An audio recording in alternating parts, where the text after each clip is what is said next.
Balake. Where is Balake at? My name's Blake. Do you want to go to war, Balake? I'm for real. Ron. Ron is here. I am joined today by Shelby LaFreniere. Am I saying it right, or is it LaFreniere? That's right. I say LaFreniere, but I think the French is like LaFreniere, or I'm butchering it, but something like that. But I go with LaFreniere. Oh, thank you for doing this with me tonight. I'm so glad we're going to be able to have a chat. Same. My audience, my audience will, most all of them know of your mother, the one and only Natalie Webster from Life After a Cult. And, she has, when Natalie and I first did an interview together, it was 4 hours long. And as a part of that interview, she told the story of how she managed to get you out of Scientology, but that was before I knew you, and I didn't really have much context to just really feel that part of her story. And it wasn't even until I was in Minnesota a couple weeks ago that I was like, "Oh, you're that person from the story."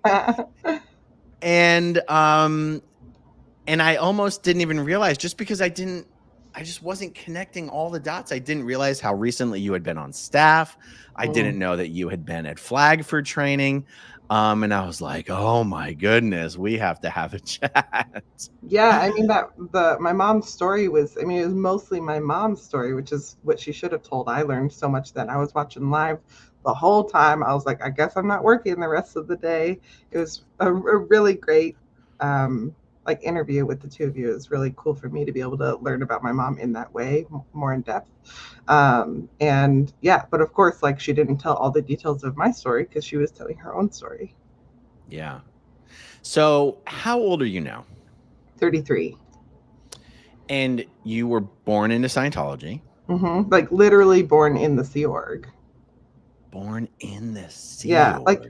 I was born in a birthing hospital, but my mom was in the Sea Org and went to the hospital to give birth to me. So she was still actively a Sea Org member in LA. Okay. And so it was your birth, because I think there's even some parts of your mom's story that, because I didn't truly understand how all the parts together, some of the parts of that story are a little blurry for me. So there was a period where she was sent off, as Sea Org members used to be sent off when they had kids, to work at some small failing organization. Yeah. Was that what happened when she had you? Was she still in the Sea Org and was sent off to work at an org? Yep, she was still in the Sea Org, and she and my dad both were sent to work at the Seattle org, which, I don't know how small and failing it was, but most of them are, so it probably was. But yeah, so I was born, we were in LA at the PAC base for 2 weeks. And then she and I moved to Seattle, where she started being on staff there. I'm not sure how much of a leave she had, knowing Scientology, probably none. And then my dad came. I only learned within the last couple of months that my dad wasn't able to be there for the first, I think it was 3 to 6 months, because they wouldn't let him route out to go over to Seattle. And I think that was intentional. I think that that's a really hurtful thing to do to somebody, to not let them be with their newborn child. And I'm sure that there's some amount of thinking of keep them separate. Maybe they'll divorce and he'll stay, Yes, absolutely. So you were born sometime around 1990? Yeah, in August of 1990. What are some of your earliest memories? Oh gosh, I have this one memory that memory is a strong word. But my grandma did Dianetics auditing on me when I was a kid. And I remembered back to this incident, and I don't know if somebody told it to me or if I actually did remember it, but I remembered falling down the stairs in our Seattle apartment, as a little toddler, or baby or toddler, I don't know. But I think my mom said I was 1 or 2 when that happened. And I I know that kids don't form memories at that age. So, but that's like when that was the first thing that popped up in my mind, because I was like, oh yeah, I remember like remembering back to this like traumatic moment of me falling down the stairs, you know? Right. I mean, I even asked you the question because some of my earliest memories are being in the nursery at the Philadelphia org, just, you know, wreaking havoc in general with all the other kids that were kind of Oh locked yeah. up in there. Did I they have think a nursery at the Seattle org? You know, I don't think so. I don't actually remember anything from that time, because when we moved out from there, I was 2. Like, I think I was 2 when we moved to Minnesota. So my earliest, you know, sequence of memories really was in the Minneapolis org, and like running around being a hooligan with the kids there, down in like the stacks, and like, you know, where there's like loose staples everywhere, or run around barefoot, you know, like climbing the stacks with all the PC files and everything. Wow. So how does your Scientology story begin? I mean, obviously, I understand born into the Sea Org, but as far as your career in Scientology, or you being very particularly conscious about what Scientology is or what your mom is doing or how what you're doing is different than other people, where do you feel your Scientology story begins? I think it started when I got on course. And like, I think for me, that was when I was 5. You know, you have to wait until you can read. And I was able to read when I was 4, no big deal. Um, well, I guess it was 2 things at the same time. Like, I started kindergarten, must have been when I was 5, and I probably started course either right before or right after that, because I remember going to this Scientology school called Flagship Academy. And so I know I went to like my normal local elementary school, but at some point, like, I think I started at Flagship Academy and then transferred out to like the normal public school after that. But I have memories of like learning to read there. And like we had these like teal books that like had like little words, and like, you know, we would just, me and my one classmate would like sit there and practice, and we had like the letter shapes of foam on the floor, you know, like it was just 2 kids, and that was our whole kindergarten. So that's probably why I was transferred to a normal public school, is because that's no way to you know, that's not a very solid social experience for a 5-year-old. But I do remember starting on course and doing learning how to learn.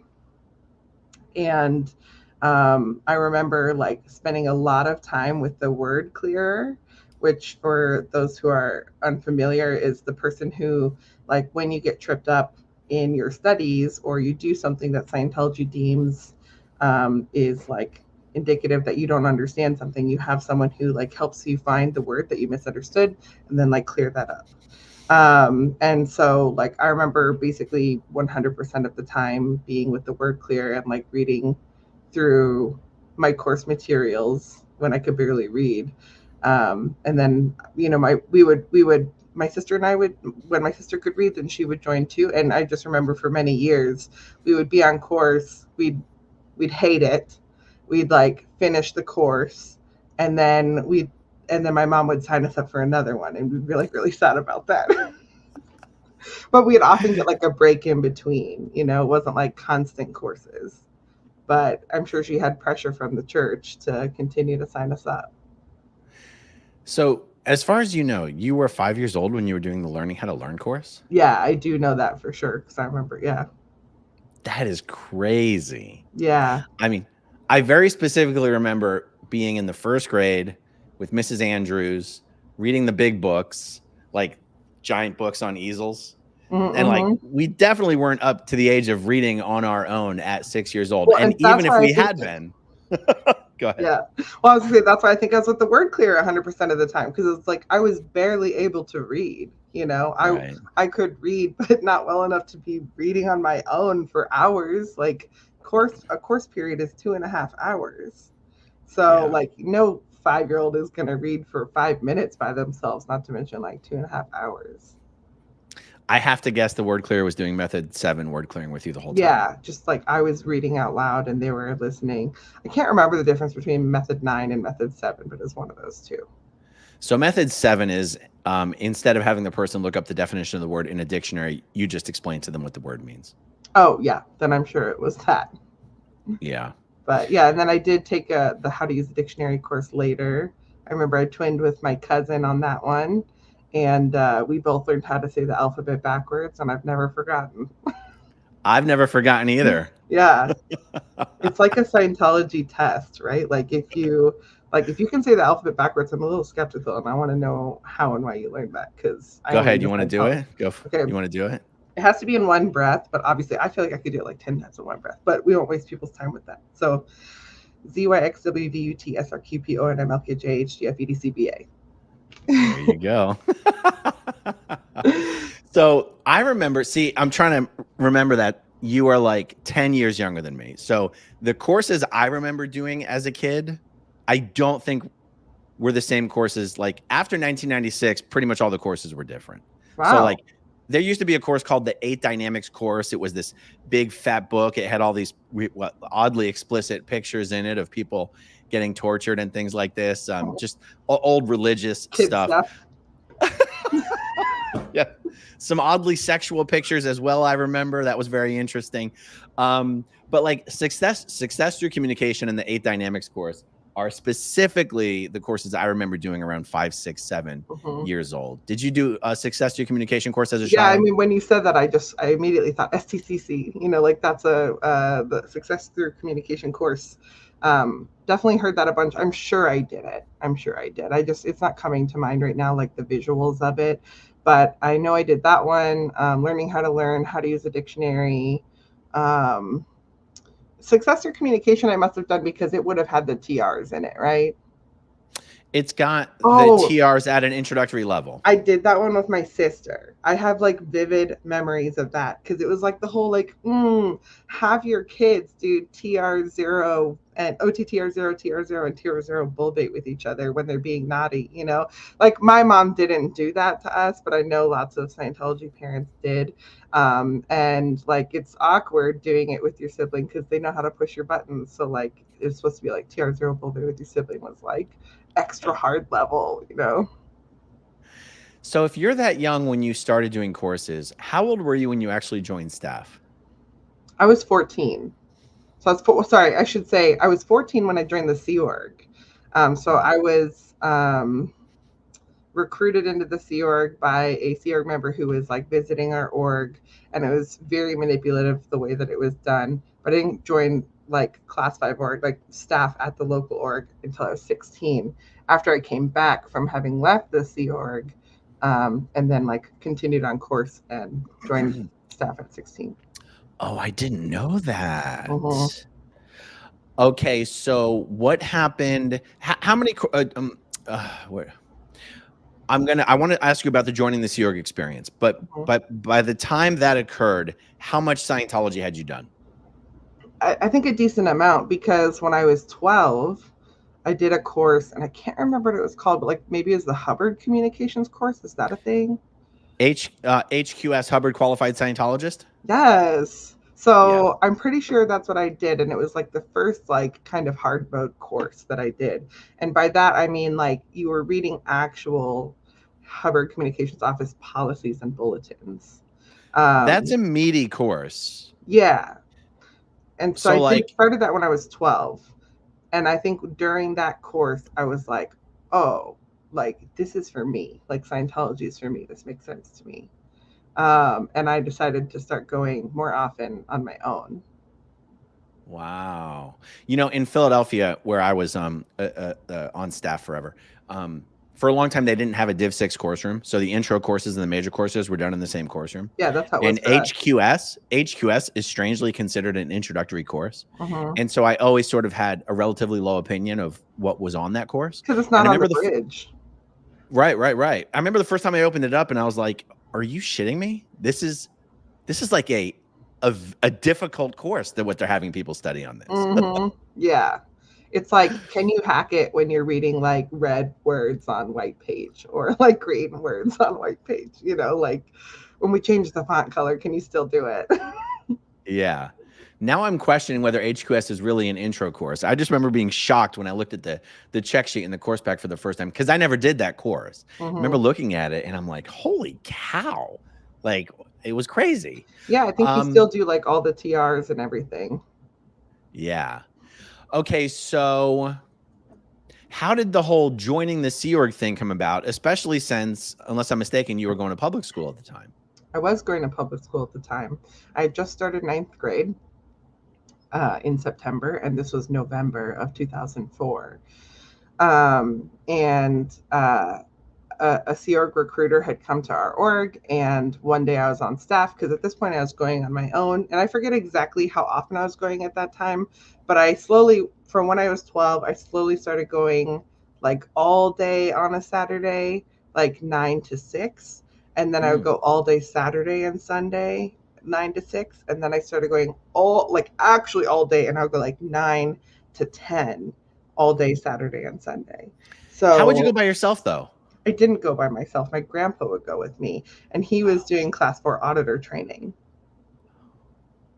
Yeah. Wow. So when I went, he would take me. So when I was going all day, I would go with him and like until 6. And then I think he was just only going till 6. Then when I decided I wanted to go until 10, he was either able to go back to that schedule or go to that schedule for the first time. So we were both on course like 9 a.m. to 10 p.m. Saturday and Sunday. And like I was in school all week and then going on course all, I don't know how I like even did okay in school, but I had a decent GPA. How did that work for you, balancing regular life in school and your Scientology life? I think that for the most part, like school activities happened during the week, so it wasn't conflicting in that sense. But then, like when it came to homework, I would just try to do my homework in class. And so, like if they'd give us work time, I would just be really diligent with that time. Or I would do it like try to do it at school, or like I mean sometimes at home during the week too. Obviously, I don't think I had any time for homework on the weekend. And so there were probably also things I didn't do or did late, or, maybe just planned for it and did it early. But I wasn't like a particularly like studious kid. Like, I think I just, like, I've like always been able to just really listen when I'm there in person and like to understand that well. And at the time, I attributed that to my Scientology study tech training. But I think some people just have that skill, like the learning capability or your learning style. Right. How did those worlds collide, or how did you keep them from colliding? Not like as far as the workload, but like just like lives. Yeah, it's friends. super awkward for me because I think they're like kind of two big ways I can think of. Like for one, well, okay, so the South Park episode came out, the Xenu one.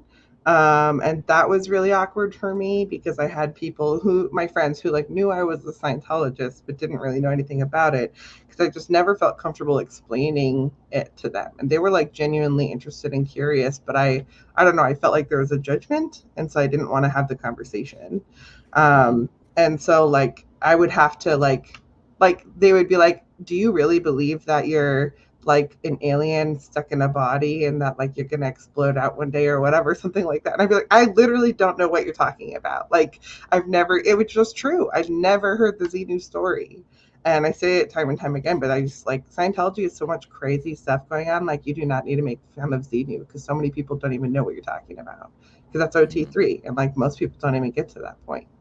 And so there was that piece. Also, Tom Cruise jumping on the couch on like Oprah's show happened, and so that brought more attention to me, which I didn't appreciate. And then I remember I had a boyfriend when I was 15, and he was like curious about it. Naturally, like you want to know a little bit more about the faith of your girlfriend's like weird faith, and I just remember like avoiding that conversation at all costs. I actually ran into him again like when I was in college, and I like fully explained everything to him, and I was like, this is the deal, this is where I was at the time, why I didn't want to explain, and it was pretty funny. Wow. So I remember, I feel weird, so I'm going to ask you a question, but I feel like I already know the answer, but I want to ask you anyway because I had my own experience. Like I remember being very embarrassed to even talk about Scientology with my friends, but in retrospect, it's like, but wait a second, if you believed it and you liked what you were doing, why are you embarrassed to talk about it? How does that make sense? And so I guess my question to you is, how did you sort of reconcile that or think about that you're doing this thing, you liked it, or you know, you somewhat enjoyed it, but there's this embarrassment of talking about it? I think that knowing what I know now, it's the fact that I grew up in Scientology and I had absolutely no external worldview. Like, I didn't understand Christianity at all. Like, I went to some of my friends, like, I went to a Lutheran church and a Catholic church with my friends before. I played bells at my friend's Lutheran church. But, like, I didn't really understand what they were teaching. I didn't know the biblical stories. And so I didn't really understand, like, what worldview they were coming from. And so, like, all I knew was like, it's like you grow up and it's just like, this is the way it is. Like, I don't know how to explain to you what is. Like, it just is that way. And like the fact that you don't innately understand the thing that I've spent hundreds of hours studying, like, I don't know how to tell you that succinctly. And I think that it was also embarrassment because, like, the only time I ever heard about Scientology from somebody else was in some form of judgment or bad news, you know? And so while I felt like, while we were taught, actually, I did the volunteer minister course when I was 14. And like in there, you do drills to be able to like proselytize. You know, I still never really actually felt comfortable doing that because people don't do what you expect them to do in the drills, you know, like they don't just come at you like curious, like, oh, but what about this or what about that? And like ask you like the things you know how to answer. Like, what are the tenets of Scientology? You know, like, what does this 8-pointed cross mean? Like, no one's asking that stuff. They're like, what's the deal with this Xenu guy? And I'm like, I literally don't know. Or like, you know, why is Tom Cruise so crazy? Like, I don't know how to answer that. And so like, I don't know why he's doing that. So like, it was just like, I guess, bad press. And like I did sincerely believe it, but it just, something told me that like other people wouldn't get it or that they would be judgmental of it in some way. That's a general really teenage good, angst, you know? yeah. I think what you mentioned about anytime it is brought up by a non-Scientologist, it's always in some derogatory fashion or some joke or some snide comment. And that really does give you a signal that this isn't something that's going to be accepted or, you know, looked highly upon if you bring it up. Did you have a negative idea of non-Scientologists? Yes. I think that like not initially, but over time, definitely, because like as you start to do courses like the Student Hat, which is like officially on the Bridge to Total Freedom, like it's, you know, you run into the word WOG, which, you know, is we're the Oriental Gentleman. Like, who knows why he called people that? It's very weird and racist. And like, but it was meant to be a derogatory term for like normies, you know?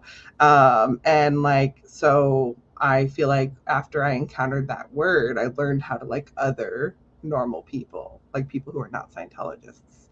I had like a term. I think nomenclature is super important in like impacting the way that you think about things. And I think formally having a word to separate myself from non-Scientologists like was really big for that. And I think one of the first things that I learned when I left Scientology was that, like, I think one of the first things that actually made me want to leave was like realizing that like WOGs or normal people did live happy, fulfilling, valuable, contributing lives, and like that were worthwhile, because you're just constantly told that they're not, and that like, you know, if you leave, like you're going to be a McDonald's employee or like a stripper or something, you know, like you're not going to be able to hack it, you're going to be homeless, like, you know. And so while I don't think I actively thought like, oh, I can't leave because I'm going to end up working at McDonald's, like no shame to anyone who works at McDonald's. But this is like Scientology's line. I know Scientology just really hates McDonald's. They hate McDonald's. You'd be flipping burgers at McDonald's, which is a weird way to insult all the people who work for you and are supposed to be some of the most valuable beings in the world. If you leave here, you'll be homeless and flipping burgers at McDonald's. Basically saying like you aren't capable of being useful outside of this organization, which like, but these are things like when you grow up in it, especially like you don't have the context to even have that thought, all you have is like, this is the way, like, kids who grow up in abuse broadly, they find ways to be happy and this is their life. Like they don't know any different. So it's like, yeah, this sucks and it's hard, but this is just how it is. And so I think it's like the same thing where it's like, you don't know that like the world is different and that lots of people are successful and happy outside of this. And that you can live a meaningful life outside of this. It is crazy how easily we as Scientologists were able to be convinced that like only Scientologists live meaningful, purposeful, and productive, valuable existences, and everyone else is just like a zombie and unhappy and unfulfilled and well, they in a teach you like daze. they teach you that the rest of the world is basically like how many people even today view like corporate America. It's like this soulless machine that you're part of, and it's like, well, I'm sure even people in corporate America find value in their lives, whether it's in their work or outside of their work. But even still, there's nonprofits and charities all over the place. Like you can do so many other, there's, work for the state, like work for your community. There's lots of ways you can do meaningful work that is not like giving your life over to a cult. Yeah. Or God forbid someone just spends their time doing something they find personal joy in, like a hobby or a craft or right. Like God forbid you just do something for yourself. That's like unthinkable. Yes. And I love that too. And it's just like when I say that you could have a meaningful life, it doesn't mean like that 100% of the time you're spending that time like dedicating your life to bettering your community or your family or like the world. It's like Marvel level intensity all the time. It's like we're saving the galaxy, we're saving the multiverse, and it's just like, you don't even have to be doing that. Like it is valuable for you as a human being to just like enjoy your life and the people around you, and that could be crocheting or whatever. Yeah.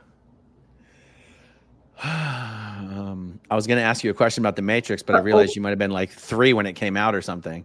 I did watch it, but I will say that I was young. I did see that Marie said, at least for Camp McDonald's, you'd be paid way more than $47 a week and not have to work $13 to $16 a day, 13 to 16 hours a day. Like, so I made less than that. The Sea Org members made $50 a week.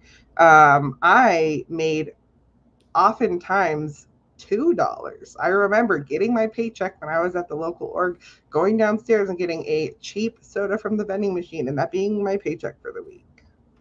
I say it all the time. In many ways, being a Class 5 staff member is much more difficult than being a Sea Org member. You're making less money, and you have all the normal things in life to worry about. Where in the Sea Org, you don't. When I joined the Sea Org at 22. I called my mom back in Philly, who was still the senior CS, and I'm like, this is a piece of cake. Like my bills are paid for. I'm getting fed. I'm given time to like, exercise or whatever. And got a home. I was like, I live and work in the same building. It doesn't get better than that. Mm-hmm.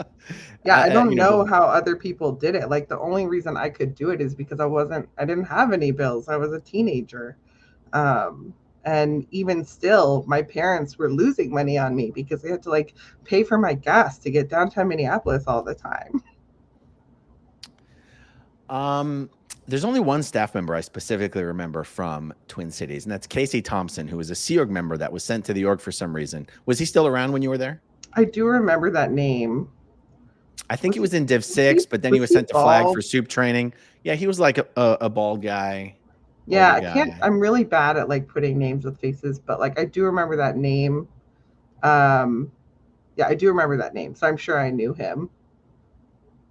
Yeah. But not probably my teen years though. Like I think he was there when I was more a kid. What was your Scientology experience? Did it contribute to more teen angst in the real high school experience, or did it serve you well in any way? I mean, I think it probably the most angst it caused me was just that I didn't know how to explain it to people when confronted with it, and like would try to avoid that. But I think it helped me in the sense that I felt like I had a sense of control over my communications with people, and like my studies, which were like the two main things in my life, you know. Um, uh, I don't, there's still all the normal teen angst stuff. There's still all the communication problems, but I felt, I guess, like maybe I had some tools to help with it. But you wouldn't see me like applying like the emergency formula to my stats at school or anything like that. Like I wasn't doing that, but I would like, I would like be reading for school and I would like start to get tired and I'd be like, oh, what word did I not understand? And like, I remember in high school, like in my senior English class, I think we had to read Frankenstein.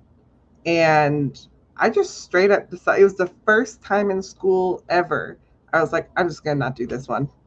And I just kind of like phoned it in for that whole thing because I remember reading it and being like, I have to stop and look up like like multiple words a page. I'm never going to get through this book, and I'm not going to subject myself to so many misunderstood words, because it was my understanding that like the more misunderstood words I had, the worse my studies would be, even broadly. And so I was like, I'm not going to do that to myself, and I don't have the time to look up all the words. So in that sense, I guess it got in the way. And so I didn't read Frankenstein, and I didn't read all of Lord of the Flies. Um, but I think it probably made my studies take quite a bit longer, actually. Interesting. I've never read either of those books. Is Frankenstein a difficult book? I mean, I've never even seen It's written in like an older English style. So, okay. I mean, it's written a really long time ago. I don't know enough about it. I couldn't say exactly when, but it was written a really long time ago. And so it's written like that. I tried to read some Shakespeare one time and I was like, what in the Sam hell is this? But Shakespeare was so unintelligible that we would read it in class with our teachers. And so like we would like act it out in class, and so you could like understand it better. They would like explain the words in class. Whereas like Frankenstein was like just enough that they were like, you can handle this one on your own. Is that how everyone spoke back then, or was he just kind of a weirdo? Oh, I can't say.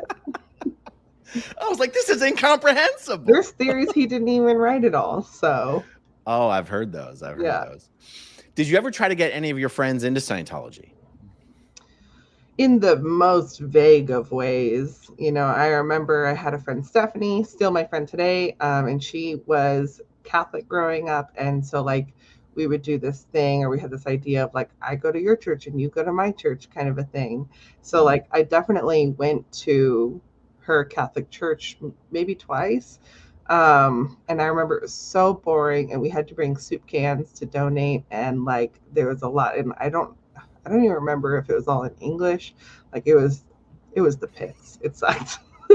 A lot of traditions I didn't know how to do, or rituals I didn't know how to do. I felt really out of place.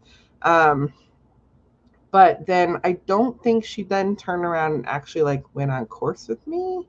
I don't know why. I probably didn't feel comfortable pushing it, but I would say something like we should do it. But I know like we had like, my mom did this like anti-drug campaign when I was in high school, and like my friends got involved with that, and so like my best friends Sean and Stephanie got involved with that for sure. And so I think in that capacity it felt like we were doing our due diligence in like recruitment. But I don't think I ever really pushed for a friend to like come on course with me, and I think that's such a hard sell too. So you were like a real Scientologist even as a kid. Yeah, like I fully bought in, definitely. Like when I was 12 and on, so between 12 and 19, I was like fully in it for sure. Okay, so how young do you think you were when you remember first hearing about like the implant stations and the Fifth Invader Forces and exteriorizing and life on other planets and all this kind of stuff? I think exteriorizing came first, because that's pretty common like information. Because like the whole idea of doing the OT levels is that you can then exteriorize. And it was also, I think, a concept provided for like, it might even happen when you're doing like something as simple as a nerve assist or something like that. So I think that probably came early on. Like I was probably 14-ish, but I don't think I learned about that other stuff until the basics came out in 2006. All the basic books were re-released, and I remember I was at Flag at the time, and of course we had to like do this big sell. It was very awkward and scary, and like, but I do remember when I actually did those basics courses, I read The History of Man, and that one was just like crazy story after crazy story after crazy story. We were all clams once, I remember. And like just weird stuff. And I think this wasn't the Xenu story in there. I don't think so. Or like I remember something similar to it. Like I remember like galactic stuff and like very, very like prehistoric kind of stories. That were probably as crazy and hard to believe as the Xenu story. Okay, so you read History of Man at Flag, where you're going to be getting like spot checks and meter checks and everything on that book? Well, actually, I think I read that one when I think I read that one. So, okay. All right. So timeline. I went to Flag when I was 16 in 2000, or I was 15 turning 16. It was the summer between my junior and senior year of high school.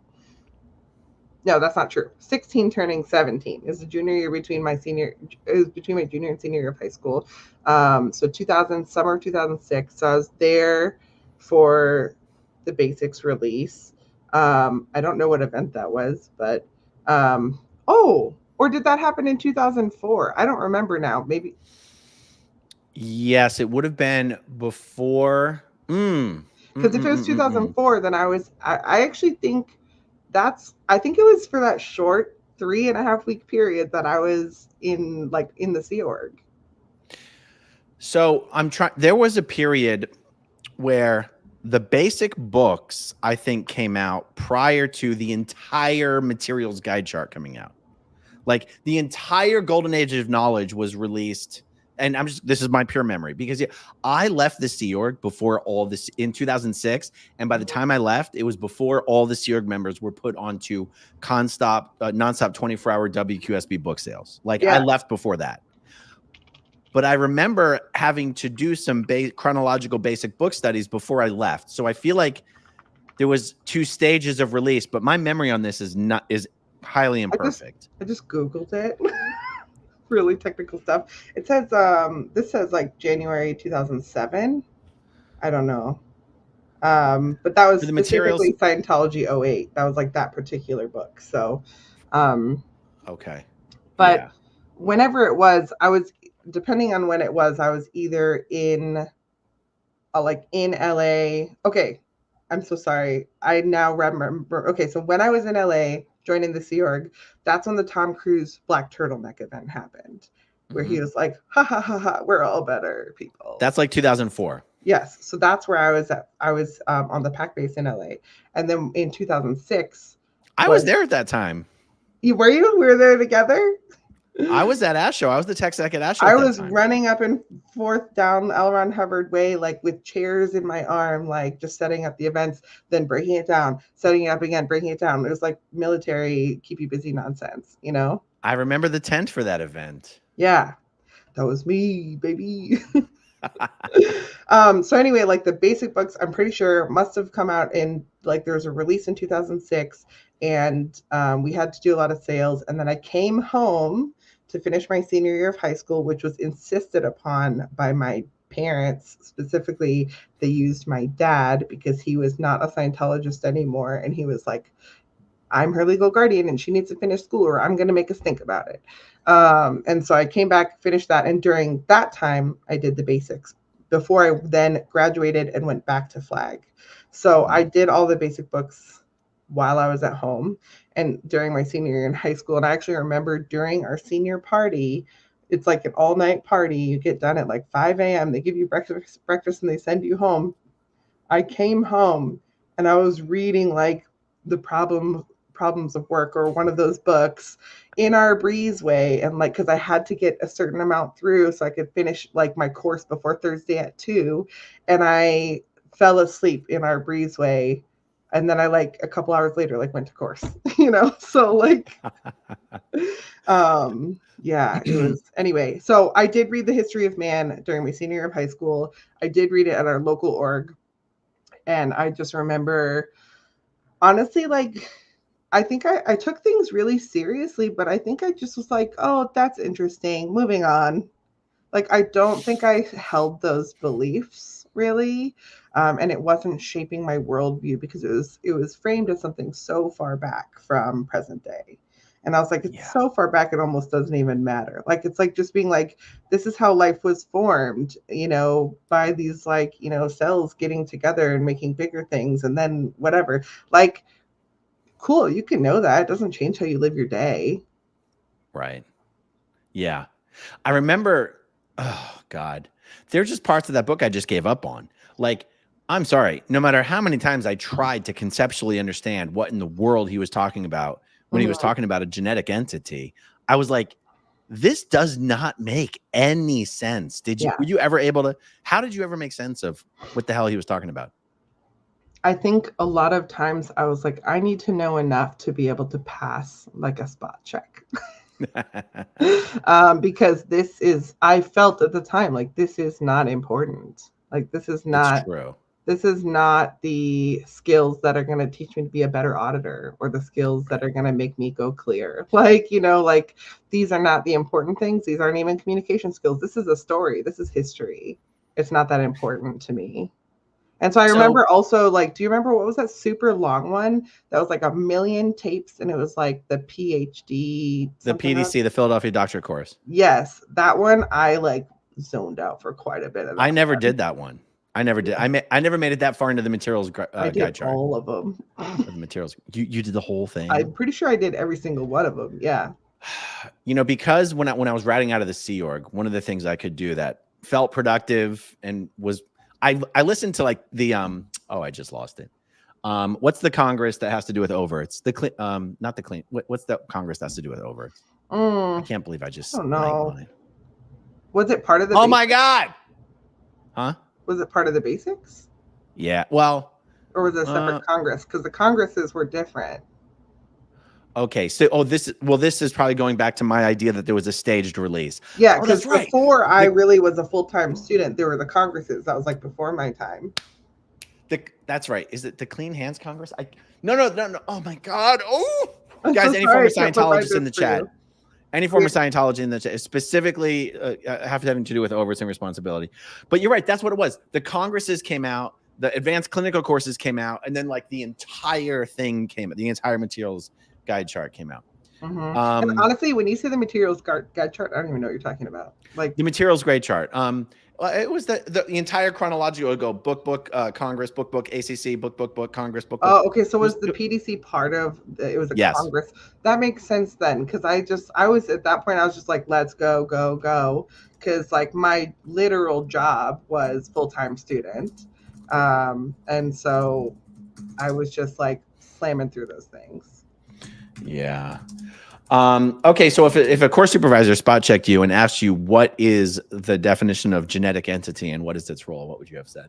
Oh my God. Well, I don't even know now because I've long since let it go. Like it's so like it's just false. It's just not even real, you know. But like I honestly I don't even think they were like they hadn't done it yet, right? Like they had not done these courses yet. I was the first one to be doing them. And so, like, what are they going to, they don't even know that that's even there. And all they want is those sweet, sweet stats of me finishing my courses. So it's definitely like a little bit of like, I do think people had a lot of ethics around their job and doing it well. But I also think that when you make the metric the goal, then you just lose what the real goal is in that process. And so, like, the fact that stats were the thing you were trying to do, like, it would make them lose sight of learning. Because it's like, if I finished a course last week, I better finish a course this week, because you get so many points just for finishing a course that it's like, no matter what I do, I'm going to be down stat if I don't finish a course this week. So it's just like finish. And that was something the basics were good for, because you could finish so many of them so fast. Yeah, absolutely. It was the State of Man Congress. Mm. When you say you finished all of them, do you mean the basic books and lectures, or do you mean the whole chronological study, the materials guide chart? I'm sorry, could you say that again? Was it the basic books and lectures, or was it the entire chronological study of the materials guide chart, which includes the congresses and the ACCs? I believe it was just the basics. Okay. Yeah. I mean, I did Yeah. do the Philadelphia doctorate course, but I think I think that was part of it. I mean, the PDC is one of the biggest things in Scientology, other than the St. Hill Special Briefing It Course. was so boring. I hated it. It was the worst course I've ever done. I remember being like, this sucks. And I would like listen to it as fast as I could. And like, I remember like actively, because I think they were even tapes. Like they were just tapes. They weren't even CDs yet. And I was just like, ugh. Wow. Yeah. Okay. So did you say you were 16 when you were first recruited for the Sea Org? 14, 15, or 16? 14. So what happened there? How did that happen? So this recruiter came. I want to say her name was Brittany. I remember she was like a relatively young adult. Really couldn't say, but probably in her 20s. Was she from AOLA? Probably. Was she from PAC? Definitely. Yeah. Brittany Garrett? Yes. You know her? I know her very well. She's such a bitch. She's like really thin, kind of short. Yeah, everybody knows Brittany Garrett. Okay. She's out of the Sea Org, but she's still in Scientology. Oh, that's a shame. When I was at AOLA, she was the DCO. What does that stand for again? What does that stand for again? The Deputy Commanding Officer. Okay. All right. Yeah. Yeah. So she came and recruited me. And I remember, we were talking about the things that are important to teenagers. I was like, well, she was like, what do you like to do? And I was like, well, I really like to play music. I was playing saxophone at the time. I was a big old band nerd. This is the beginning of my band nerdery. And she was like, you could be part of Golden Age Productions. Like you could go, or was it Bridge? Golden Era Productions. Yeah, sorry. I'm like, see, I just like let these things go now. Like I'm just like, it's been like so she is part of she's like, you could be one of the musicians for Golden Era Productions and you would play at events and blah blah blah. And you could she made it sound like I could have this like really prestigious musical career. I was like, okay, well, that sounds cool. And then I remember I remember the issue of not being able to have children coming up. And I don't remember if I was saying I wanted to or she brought it up. But, I was 14, but even still, I had babysat quite a bit growing up. And so I think the idea of having children was probably important to me. But I think she said something about well, you're saving the planet versus having a kid, and she assured me that I'd be going to school while I was there, which for the time that I was there at least was not true. And the people who did once you finish the Estates Project Force, the EPF, which is the onboarding to the Sea Org, once you finish that, they do put you in school. But it's very much homeschool stuff. And I remember people being like, I'm doing my English class and that's just me reading Harry Potter, or something like that. And it was only, your school would have been, what, a few hours a week, or was it all day on a weekend day? Oh, I want to say it was 4 hours, 1 day a week. Right. I want to say it was half, yeah. So this would have been what, 1994? 1994? No, that would have been 2004. So when you joined the Sea Org, what org were you joining? What org did you join? I believe I was joining AOLA. Wow. I can't believe we were there at the same time. Yeah. Wow. Because if Brittany Garrett was AOLA, then that would make sense. Well, yeah. Yeah, I'm pretty sure it's AOLA and not Ash. Oh, no, it definitely would have been AOLA. Yeah. You mean ASHO? Yeah. For the last year I was in the Sea Org, I was transferred from ASHO over to AOLA. Yeah. Okay, that's amazing. Okay, so did they put you on a post or were you an expediter the whole time? the whole time I was on the EPF. And so like after 1 week, I was like crying myself to sleep every night because I remember being really sad. My brother was 6 at the time, and he was like very attached to me. And I remember being really sad knowing that he was upset for not having me and not understanding the importance of me being there. And I remember being like, I'm clearing the world, I'm doing important work, I should be here. But he's too young to understand that. And that was making me really sad. Oh, wow. And so every night I remember like going to sleep crying, thinking about my brother and how sad he was. And I don't know if somebody told me he was sad or if I just assumed or if he was actually sad before I left. But I remember that. And so about after a week, I spoke to my mom. I remember we had to have like those pay cards for the phone. You put money on it and then you make a phone call. Phone cards. Yeah, Yeah. call cards. Yeah. And so I had to use a call card, and I called my mom and I told her I wanted to leave. And I don't remember exactly how it went down, but I know that I communicated my displeasure multiple times, like over more than one phone call. And she told me that I needed to tell the MAA, the Master at Arms, or the ethics officer, um, uh, that of the estate's project force that I wanted to leave. And that's when shit hit the fan. There is one Sea Org member who I notoriously mention in my videos, who I'm just realizing might have been your EPF IC. He was, because it was Ben, right? Ben motherfucking Monahan, the Yeah. world's biggest piece of shit.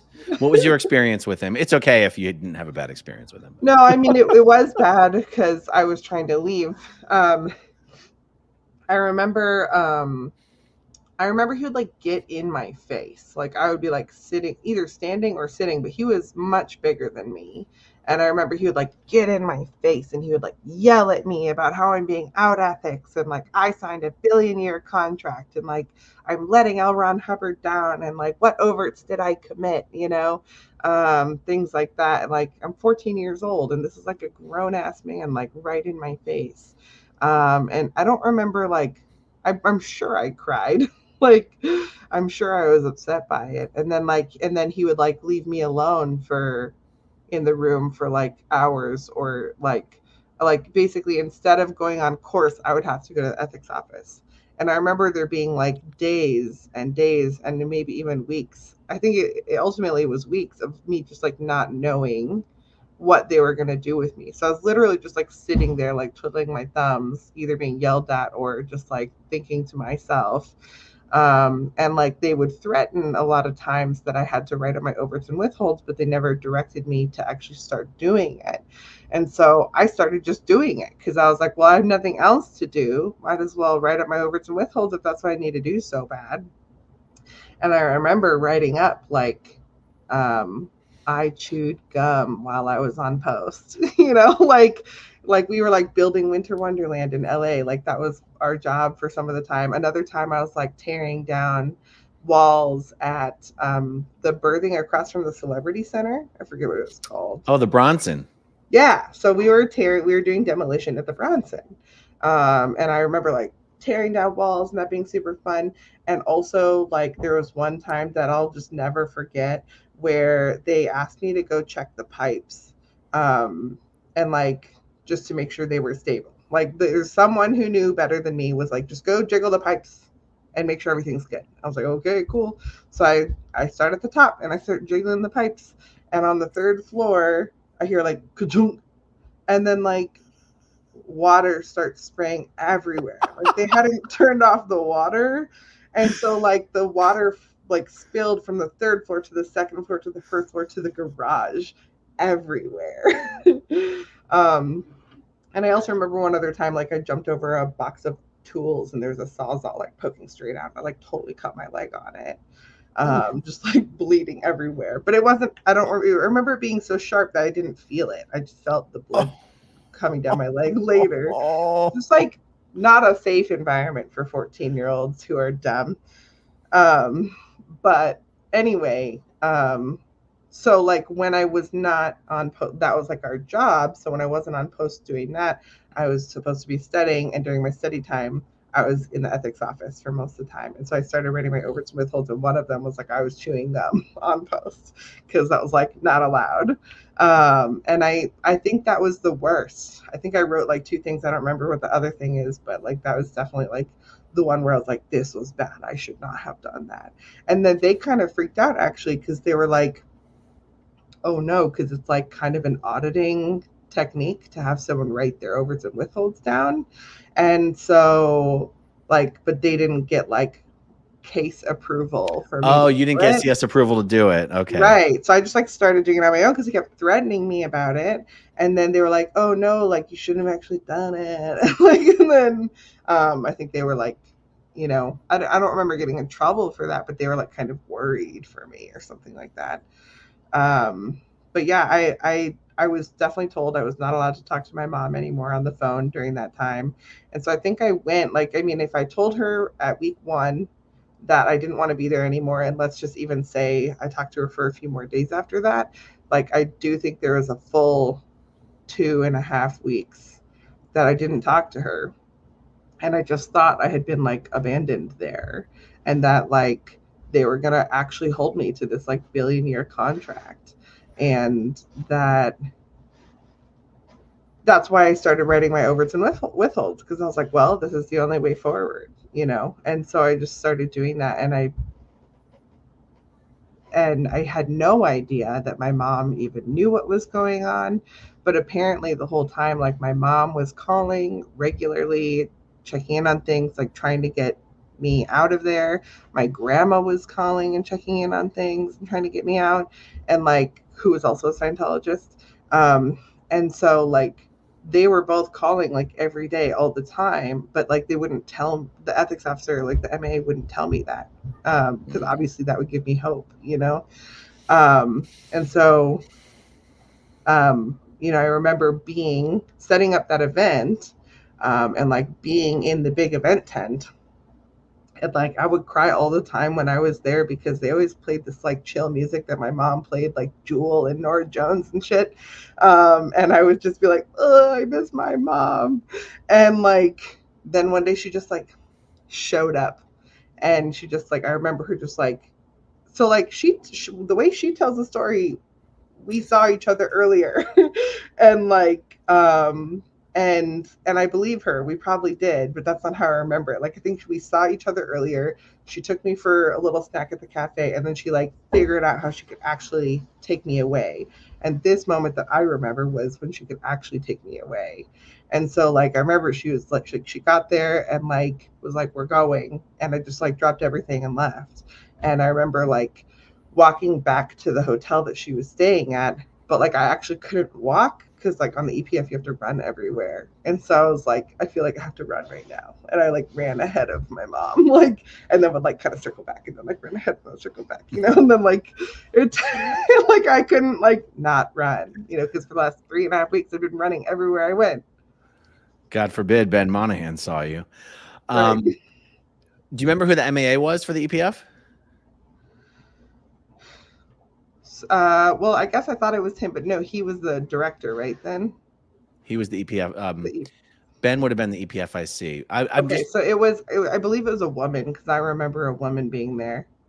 Does she have red hair? I don't remember. Okay, that's okay. I'm just. My mom would know. She remembers those things.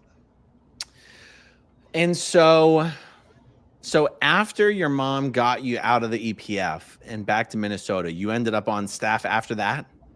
Yeah, so I came back. Nobody gave me too hard a time about coming back. But I remember feeling like the need to show my commitment. And so I think that's when I started going on course, probably Saturday and Sunday. And I did I think the first course I did when I got back was the volunteer ministers course. And that's a big course. The book is like, I want to say like this thick. And it's not like a hard read necessarily, but the whole point is you're supposed to be able to like, the book is called What is Scientology? So you're supposed to have like a full understanding. Well, there's What is Scientology, and there's the Scientology handbook. I'm guessing you did the I probably Scientology did. handbook. Yeah, you're right. Yeah, it was the Scientology handbook. Okay. And then what is Scientology? I feel like I read that as part of that course. They're both giant fat books that are about the same size, but Okay. I don't remember there being a What is Scientology course. Yeah. Some people might have been encouraged to read the book, particularly if you worked in OSA. I think I either had to read it as part of the volunteer minister course or just did read some parts of it, because during the course you had to like learn to like speak to people about like what Scientology is, and I remember you could use that book as a reference. Right. And so or maybe I'm thinking of it because like when I was at Flag later, I did,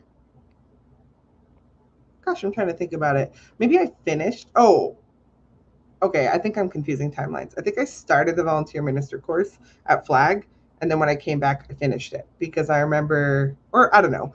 At some point, I did the volunteer minister course, but I remember like definitely like doing drills about like proselytizing to people like in both places for sure. Right. And I wish I had like a transcript. Okay, so then how old were you when you actually joined staff at the Twin Cities org? 16. And right when you joined, what did you do? What was your post? Full-time student. Okay, so you're on the TTC. Yeah. And were you recruited specifically with the intention? Yeah. Were you recruited specifically with the intention of being sent to Flag for training? Yes. Well, yes. Yep. I was I started with the student hat, and I had to finish the student hat before I was allowed to go to Flag. So I did a student hat, take the test after, and if I did a certain percentage, if I did well enough, I could go to Flag. What about Method 1? Did you have to do that? I don't remember what that is.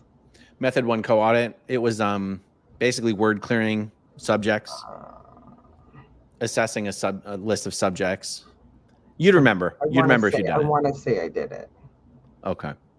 What were you going to Flag for training for? I don't think I had to do that before I went to Flag. I don't think so. Yeah, you definitely remember it. Yeah, I don't think I did it.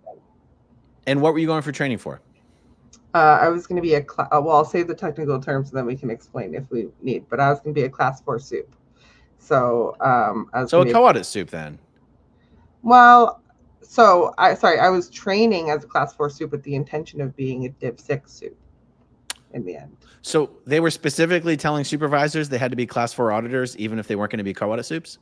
Correct. So, I mean, I think I wanted to be, they were going to have me because they had a class 4 supervisor already. That's who I was, working under.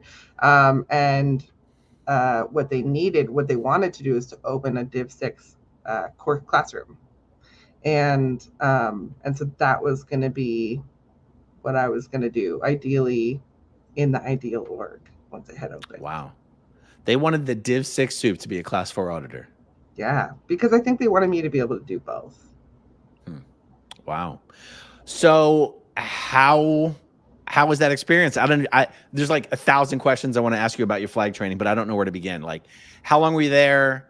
What was it like when you first got there? How do you want to start that story? Yeah, I mean, okay, so I guess I'll give like the broad picture first, which is that I went in between my junior and senior year of high school. So I think I went in June and I came back in August of 2006. And then I went back to school, finished my senior year of high school at the behest of my parents. And then I graduated, and I remember thinking like, oh, I'll wait till the end of the summer, or I'll wait till July or something. I had this idea in my mind of like, I'm gonna wait a little bit and then go so I could like have fun. And then I was recruited to go earlier than I had initially wanted to. So I think I went back in June of 2008. That summer that you spent at Flag before your senior year of high school, was that as an actual out-of-work trainee?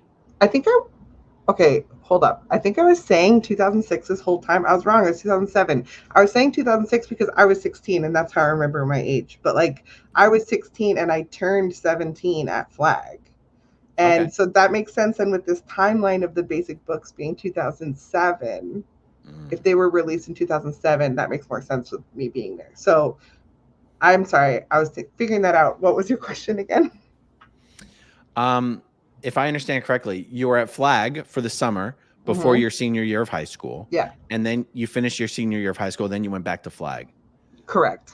And I was But there for a year and a half after that. that first stint, though, were you actually an out-of-org trainee? I was. Yeah, I was. I can't believe they let you leave and finish a year of school. Well, because I was a minor and they didn't have control. Like, so they tried to get me to stay. I remember they were like trying to manipulate me into saying that I wanted that. And I remember kind of like floating the idea by my parents, but not really feeling like that's what I wanted. And I think they could tell that as well. And they basically were like, hard no, you're coming back and you're finishing school. But Good they on your had to, parents. yeah, I'm so glad that they did that. Wow. Were you the only trainee from Twin Cities? Yeah, definitely. Wow. Yeah. Were you staying at the motels up on North Fort Harrison, like the Trade Winds, the Clipper? Yes. Oh my gosh, I forgot the names. Yeah, there was the Trade Winds, the Clipper, and one other one. Whatever the third one furthest away from the base, that's the one I was staying at. Yeah. And I remember it It's was not like the Mariner. I got it wrong. I think it But was like a U-shaped space, like, and yeah, I yeah. was in the back right corner in a room with 9 other women. There were 5 bunk beds in there, and we all shared one room. Sorry, one bathroom. So it's one room that's just a wide open room, and it wasn't even that big.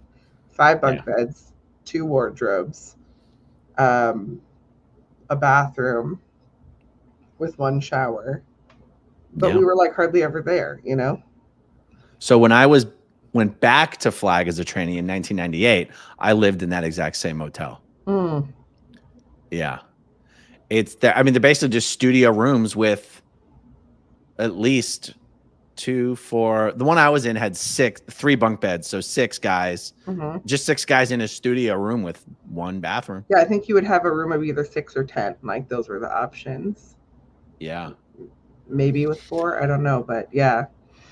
Yeah, and it was so I was there for a year and I was there for 3 months. I met a good friend there, Chelsea, who I reconnected with after I left Scientology. But she and I were like best friends, inseparable while we were there.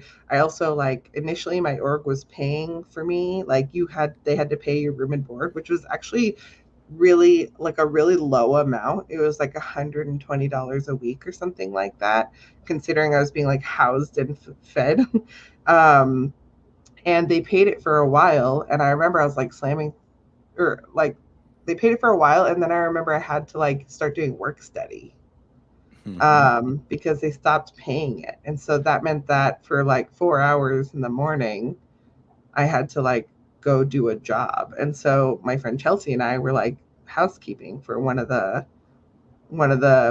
hotels for the Flag parishioners or whatever. It wasn't the Fort Harrison or anything. It was like it was a motel, but I remember we'd make beds, things like that. So at like maybe the Yachtsman? Yeah, yeah. I think it was Kind of the the, Yachtsman. yeah. Back Mm-hmm. then it was one of the, yeah, if it wasn't the Fort Harrison. I And think it did they was the have, Yachtsman. That sounds familiar. yeah. I used to bust tables for work study in the Sandcastle restaurant, and that was great because I would just eat all the food off My leftover food off grandma the worked in plates. the sandcastle. She was a Sea Org member there. She Really? was a senior case supervisor. I don't remember what her training level was, but I remember it felt really impressive to me. Like She had to be a class 9 she if she was was, working in the I want Sandcastle. to say class 9 and like OT something, probably OT 7, OT Wow. 8. And so, yeah, I remember my grandma, I thought was like super impressive. So she was, when I first went, I was still a minor. And so she was my legal guardian while I was there. And this is While my, you were there, your grandma was there in the Sea Org at the Sandcastle? yes. And it was so great. It was like, it was wonderful. So I remember going actually, and I didn't know this grandma that well. Like I had seen her once before in my life when my mom and I had gone to Flag. She's my dad's mom, and I remember it being a really cool opportunity for me to connect with her. So like, it's all flooding back now. I remember like, so I had to go anytime I needed paperwork signed, she had to sign it. And I remember being like, hell yeah, I get to see my grandma. And then like, we would have lunch and dinner together sometimes, like if our schedules aligned, for the half an hour that we could have meals, we would eat together. What was her name? Linda. Does she have the same last name as you? Yeah, Linda LaFreniere. Huh. She's died now. She had a type of brain cancer. Oh, It was really wow. unfortunate too, because she wouldn't see me in the end because I had left. And she like very specifically said no to letting me come and say goodbye, which was a bummer. Unbelievable. Yeah. Unbelievable. So your friend Chelsea? Yeah. What org was she from? Missouri or Kansas City. Oh, Kansas Yeah. City, a la Dan O'Connor, Kansas City. So we had like, there's West US, East US, and then like the EU, and then like LATAM was a group. LATAM, yeah. Like all these different like country orgs or continental orgs. And so like Chelsea was in West US with me. And so like we'd muster together and all the things. Yeah. So she's out of Scientology now too? She is. Yeah. We're not in contact anymore, but I do know that she's out of Scientology and she's got a family and she's doing well. Oh, okay. Well, that's good. Mm-hmm. Okay. So how did your whole flag, was there anything else noteworthy you want to talk about the flag experience? I think like just there were a lot of we had a big sales push. We were supposed to sell the basics courses, but also like just like IS memberships, things like that.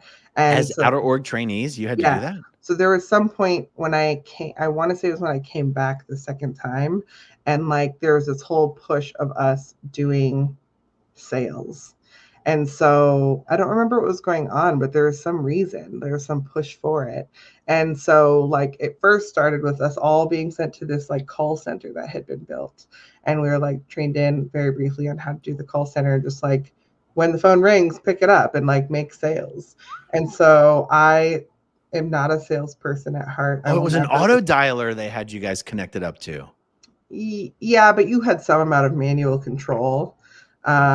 Because I remember like I didn't even want to, like, these are total strangers and I'm a millennial teenager, like I did not want to be on the phone with people. And like, I just remember like feeling like it was the worst thing and like, how can I get out of this? And so it's like, we would be on course, like, or I'd do like work study in the morning, then I'd be on course all day until 10 p.m. And then after 10 p.m., we would go do the call center until like midnight. And so we'd go, it would like call Australia for us. And then I remember like talking to people sometimes and like I'd never made a sale, not a single sale to a random person. And so I started calling my family and I would just like call my mom or I'd call my grandma and I'd be like, hey, do you want this thing? I think I got my mom to buy me like one of the gold Scientology cross necklaces one time, like the volunteer minister one, like the big one. But I'm still irritated about it. I never got it. Like I never received it ever. Like she definitely paid for it. I never got it. And it was one of those like things where it's like on the account or something. And I got my grandma to buy some things and, or we would just like talk a little. It would just be like a way to like touch base on the sly. And then eventually I was moved over because I was training as a supervisor. I was moved over to the extension course area, which was also in the call center, but at least then it made a lot more sense to me. Like it was related to the job that I was going to do. I felt much more comfortable with it. So I was like writing, I don't know if I was writing letters, if I was writing emails or how I was doing. I think I was writing emails and I was like doing extension course conversations with people. Oh, you're like grading extension course lessons? Mm-hmm. Oh, wow. So I grade them and then give feedback somehow. So, by the way, who was the senior intern soup when you were there? if you recall? The person over the outer training program? Mm-hmm. Gosh, I don't. I want to say his name was Ben too, but I don't know. He was a really tall dude. I want to say redhead, Oh, okay. I but probably don't know him. I don't remember. Who was the captain of Flag? Oh my god, I have no idea. Oh, that's okay. Like, Was it Harvey? That doesn't sound familiar to me. The short, fat French guy? No. Oh, I mean, it could have been, but I maybe just saw him at events. I think that I was not invested in the organizational structure very much. Did you make friends with any of the Sea Org members? No, only other outer trainees. Or like, I mean, I think if they were on course with me, then maybe. But like, I know I made friends with some public because I know at some point, like I was taking Spanish in high school, and so I remember I would practice Spanish with some of the public, and that I actually did like drills in Spanish with them sometimes, which is fun. I was just last night, strangely, looking up, trying to remember how in different languages to say "do birds fly" and "do fish swim." Yes, so And many squeeze the years cans. ago. And I squeeze the remember cans. having like fun. Oh, another thing too is like I did make a lot of friends with other outdoor trainees, mostly in the West US, but also in East US. I mean, really in all the continental orgs. But like, I remember this guy I had this massive crush on named Danny. And shout out to Danny. He's still in Scientology. I creep on him every few years on Facebook. Um, and he like I remember we just had like such crushes on each other, and like, but you're not allowed to do any like 2D romantic stuff, you're not allowed to like hold hands, you're not allowed to like acknowledge a romantic vibe at all.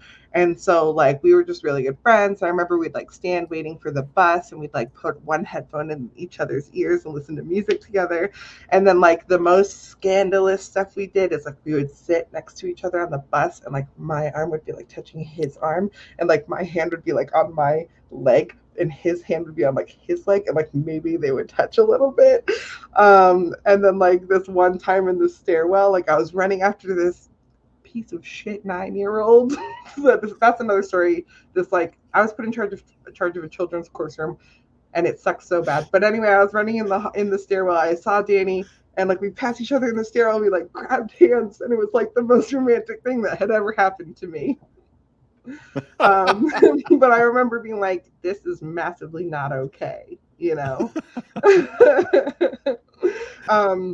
But yeah, I was put in charge of a children's course room for my Div 6 apprenticeship. And I remember like slamming through all my courses, doing all my internships like really well. I was like star student for sure, always. My stats were like always really good, and I never got in trouble. And I definitely remember looking down on people whose stats were down, thinking that they actually had something to do with it. I recognize now that they didn't. But when I was on my Div 6 apprenticeship, that's when things got like bad for me, because I was put in charge of a children's course room, and like children don't study the way that Scientology says they have to study. And so like I remember like like there's this one kid who like I swear his mom put him on course to have me babysit him all the time, and like she worked as a hairdresser like a couple blocks away, and he hated being there, and he would like the time I was running after him, he like literally was like fleeing the building. Like and it's like I'm responsible for children, but I was the only adult there, so I couldn't also leave for too long. That's crazy. Well, first of all, I've never heard of a children's course room. Yeah. There wasn't a children's course room when I was at Flag. I've never read a policy about a children's I honestly course room. think that this was the first one. Like, but it was, yeah. Does that mean you'd finished all your training? Did you do class 4 class 4 training? Yeah. For real? Yeah. I did all the class 4 courses. I did the internship for it. So I was a class 4 auditor. And then I did my supervisor training and my supervisor internship. I was a supervisor. This was just the last step apprenticeship that I really think that they put in there to make you work for free, because it was impossible to finish. Impossible to finish. You did all that in a year and a half? Mm-hmm. Well, plus That's the 3 months from before. insane. Yeah. I know. That's So what you I'm saying. did. I was a kick-ass rock star student, but like also, like it was the luck of the draw as well. Like because there's just so many factors for those things. So you did Pro TRs, upper indocs, and metering, and all your academy levels. Mm-hmm. I started Pro TRs. I think I did Pro TRs in the summer before, but I started in metering and everything else once I was at Flag the second time. Wow. Mm-hmm. On your internship, they didn't have you audit public in the HGC, did they? Yeah, I was auditing public on my internship. I remember I was at, where was I? I definitely remember auditing in the Fort Harrison. I'm pretty sure I did. Wow. Yeah, like that's hardcore. Yeah, because it was really stressful because on your levels you are auditing other outdoor trainees and staff and whatnot, and it's like these short things, and then also the people who you're auditing are auditors, so they kind of know what you're looking for and they're a bit more compliant. And also they know you need a floating needle, so they're not dicking around at the end of the session when what's the person called that they need to go the examiner. When they go to the examiner, they're like, that's what I'm I don't know, about. Think happy thoughts, tell them of my wins, have the floating needle.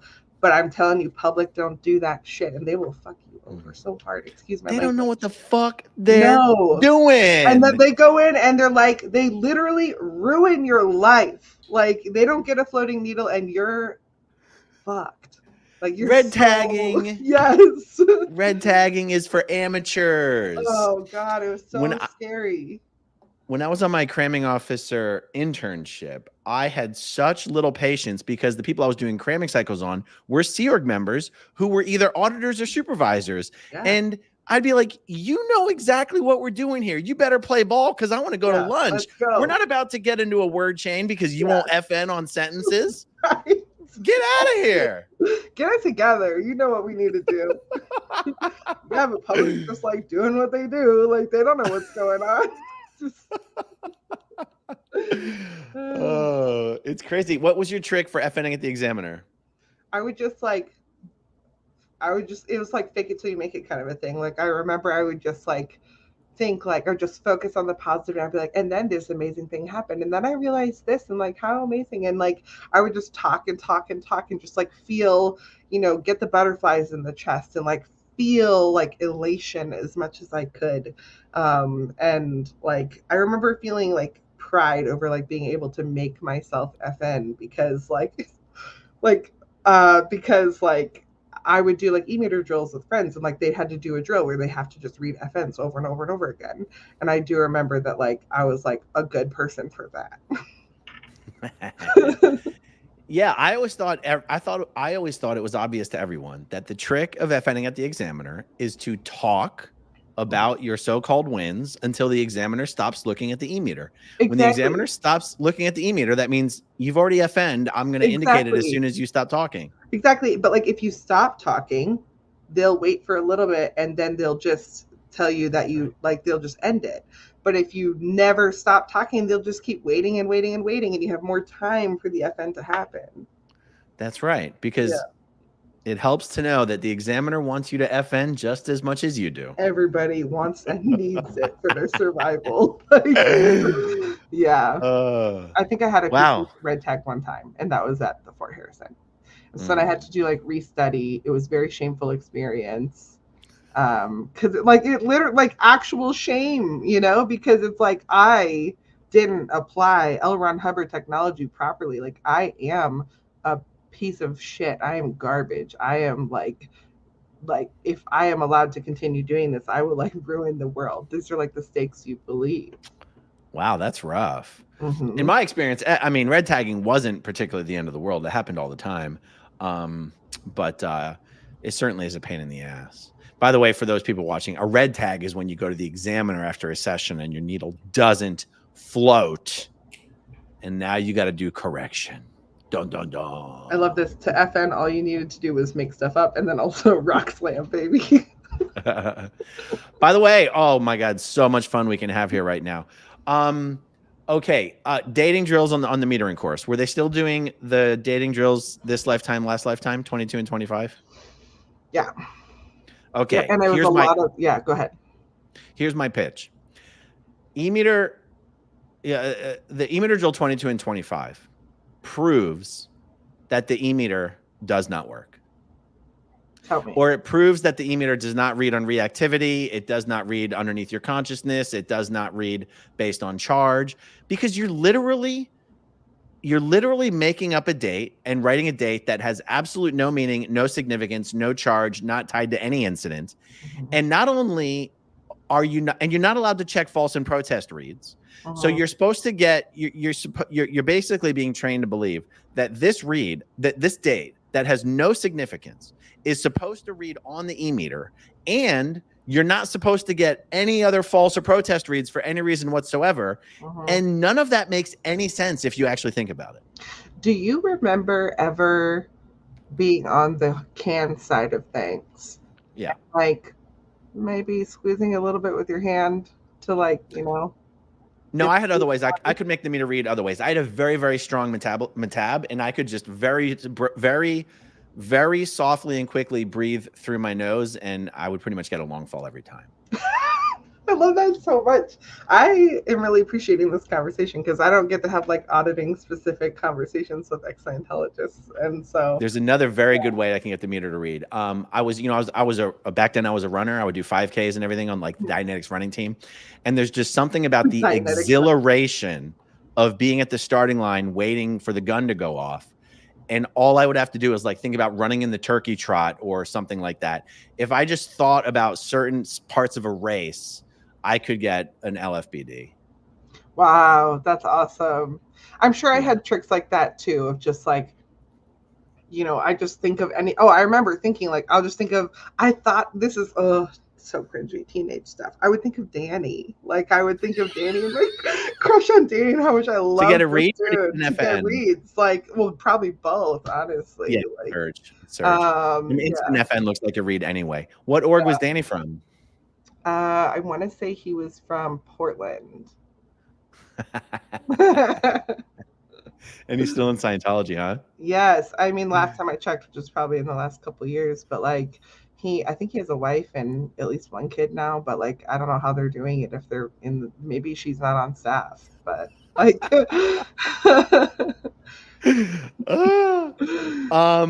Danny, if you ever see this, I loved you and I hope you're doing well. But honestly, E-meter, I always thought that eventually Miscavige would get rid of the dating drills because they're worthless. You almost never use them. They're almost never used ever in auditing unless you're doing a CCRD. I thought the point was less to choose a date, and the point was more just can you narrow in on a truth? That's what I understood the point was. Interesting. So can I tell you how? Remember, we'd also do those drills of do you like blue? Do you like green? Do you like peridot? And then you would just read the lists for the E-meter drills. Do you remember those? Or do you like kumquats? Do you like bananas? And it was just to test chartreuse, vermilion. Just to test your ability to ask the question as a question and then get a read. But see, I didn't have any cognitive dissonance on the idea of items on the lists reading, because that was just sort of coincidental and no one really cared why the colors or the items were reading. And the test was really just to practice measuring lengths of reads. I remember it feeling like a personality test to be oh, I didn't know I like kumquats. Do you know what we would try to do? What? On the TR for 8Q1 final video passes, but were they still doing TR for 8Q1 for the final pass when you were there? Or did they change it to something else? I don't recognize what that. Yeah, I don't know what that is. What were you guys doing videos of? What were you guys doing videos of E-meter drill 26? Oh yeah, we were. Yeah. Oh no, we were doing TR for AQ1 hardcore. What is that? It's a method 5 assess and indicate with worksheets and everything. Okay, so I do remember we had to do an E-meter drill. I don't remember which one 26 is, but I do remember we had to do the lists, get reads properly, write them down, do the worksheets, the whole thing. So here's how we would try to fuck with each other. We would take the herbs list, which has the herb anise, but no one really knew how to pronounce it, so it was always pronounced anus. Anus, of course. I think we did that too. and we would on the cans try to get it to read.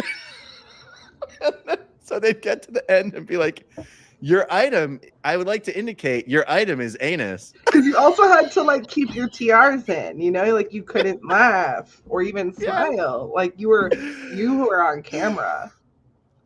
Yes. Yes. It's a way to fuck with them. Oh my God. Okay. So then how did your whole flag experience come to an end? Did you fire home finished or did something happen? I fully intended to. Side note, speaking of firing, I had a roommate who was firing home after her training was done, and she had gone so crazy by the time she was leaving because she was doing her OW write-ups, like she was doing all the stuff at the end that you have to do on your route out, and like she needed sleep because she was getting auditing, and she would get so upset because I had undiagnosed sleep apnea at the time, and so I snored pretty badly, and so like I would be snoring, or like in the morning my alarm would go off, and then like I would like pass back out because we were not getting enough sleep, and then like it would go off again in like 10 minutes, and she would get so upset with me. She came up to me with her pillow, and like I was on the top bunk and she was like this shorter one. She picked it up and she was like, shut up, and she was like hitting me over and over again and yelling at me in Spanish with her pillow. She's quite upset. She's like, cállate, cállate, puta. I think she was just yelling in between English and Spanish, but like we did talk in Spanish. Like I remember knowing what she was saying at the time. But she was just like, I remember like waking up to her just like assaulting me with the pillow because she was like, I need sleep for auditing so that I can like get the fuck back home. Like I understand like the stakes were really high for her. Like she couldn't leave if she couldn't finish her routing form. She couldn't finish her routing form. She couldn't get auditing. She couldn't get auditing. She didn't get enough sleep. So but yes, anyway, I did not fire back home because like this apprenticeship was like uninterminable or whatever the word is. I couldn't finish it. But like I had been on it for 6 months. And so like, wow. Yeah, so like it only took me a year to do all those courses. 6 months of it was this apprenticeship. Wow. And so I was on this apprenticeship for 6 months. And I remember, so I had a pre-planned trip because when I arrived originally, I was a minor still. And so my dad and my mom together made sure there was a written agreement in place that following year, that December of 2009, it must have been, December 2009, that I would be able to come back home because we had a pre-planned trip to Mexico. My dad was going to take us to Mexico. And so so I started doing the routing form for that. But of course, like I had so many barriers in my way. They were like, you should stay. You're almost done. And I was like, Mom, Dad, I want to stay. I'm almost done. I just want to finish it and then get out of here. And they were like, no, you need to come home for this. And so they're like, you can do it when you get back. And I was like, oh, fine. But I do remember like legitimately wanting to stay because I felt like I was so close to being done. The truth is I probably wasn't. And so I went back. I remember I did the routing form for days. Like, you know, they only let you start at a certain amount of time in advance, but I think I was doing it for like 3 days. And the ethics officer, the MAA, they just dick you around. They literally have you sit in their office and do nothing for days until they're like, okay, I'll talk to you now. Like they're not doing anything else. And so it's just like this massive power trip to get you to not leave. And so finally they would see me like on like the day I was leaving or the day before I was leaving, they were like, yeah, okay, now we'll talk to you. And then we started the thing. I remember I did, like I had to be on the meter and someone was asking me like, did I intend to blow? Did I have any intentions against Scientology? Any of this kind of stuff. And I didn't. Like, I was like feeling totally fine about it because like I don't intend on blowing. Like everything's fine with me. I passed the meter check. And then I got sat down with the MAA and they were like, these are all the things that your family members are doing that you need to handle before you're allowed to go back home. And like one was like my mom had done like a pole fitness class instead of going to an instead of like doing her like I think they said she did a pole fitness class, but I think it was also maybe framed as instead of doing her OT committee work or something like that. And another one was like my mom and dad my mom and stepdad had like gone on a date instead of her going to her OT committee meeting or something like that. My pearls. Right. And then like another one. So I called my mom. They made me call. They were on the phone too. So like the MA was like had one phone up to their ear and I had a different phone up to my ear. I call my mom and I tell her like, hey, I'm hearing about these things, blah, blah, blah. Like basically like just trying to be like, everything good? And she's like, oh no, like everything's fine. I love being on the OT committee. Like, she knows how to play the game and she's just like, everything's fine. I love this work. And like, I just was trying out something new or whatever, just like kind of brushing it off, making it seem like not a problem. And I was like, cool, great, click. And then they're like, and your grandma is like experimenting with other religions. And like, she has like Mormon boys coming to her house to talk about Mormonism. And like, she's like, reading the Bible and all these other things. And it's like insight and But Shelby, you must not have gotten the memo. You can be a Christian and a Scientologist. Shelby today would know that. Shelby at that time was not really thinking with the material. Shelby at that time was memorizing the material. And so I was just like, okay, like I don't think I really pushed back saying like, well, that's supposed to be okay, right? Like, I think instead I was just like, okay. And so I called my grandma and my grandma said, well, isn't that okay? Like Scientology says that that's okay. Like, I don't see a problem with that. I'm still on OT7 or whatever. Like I'm doing that. And like, so what's the problem? And so then like, we got off the phone there and that was fine. I think I was probably being coached a little bit by the MAA.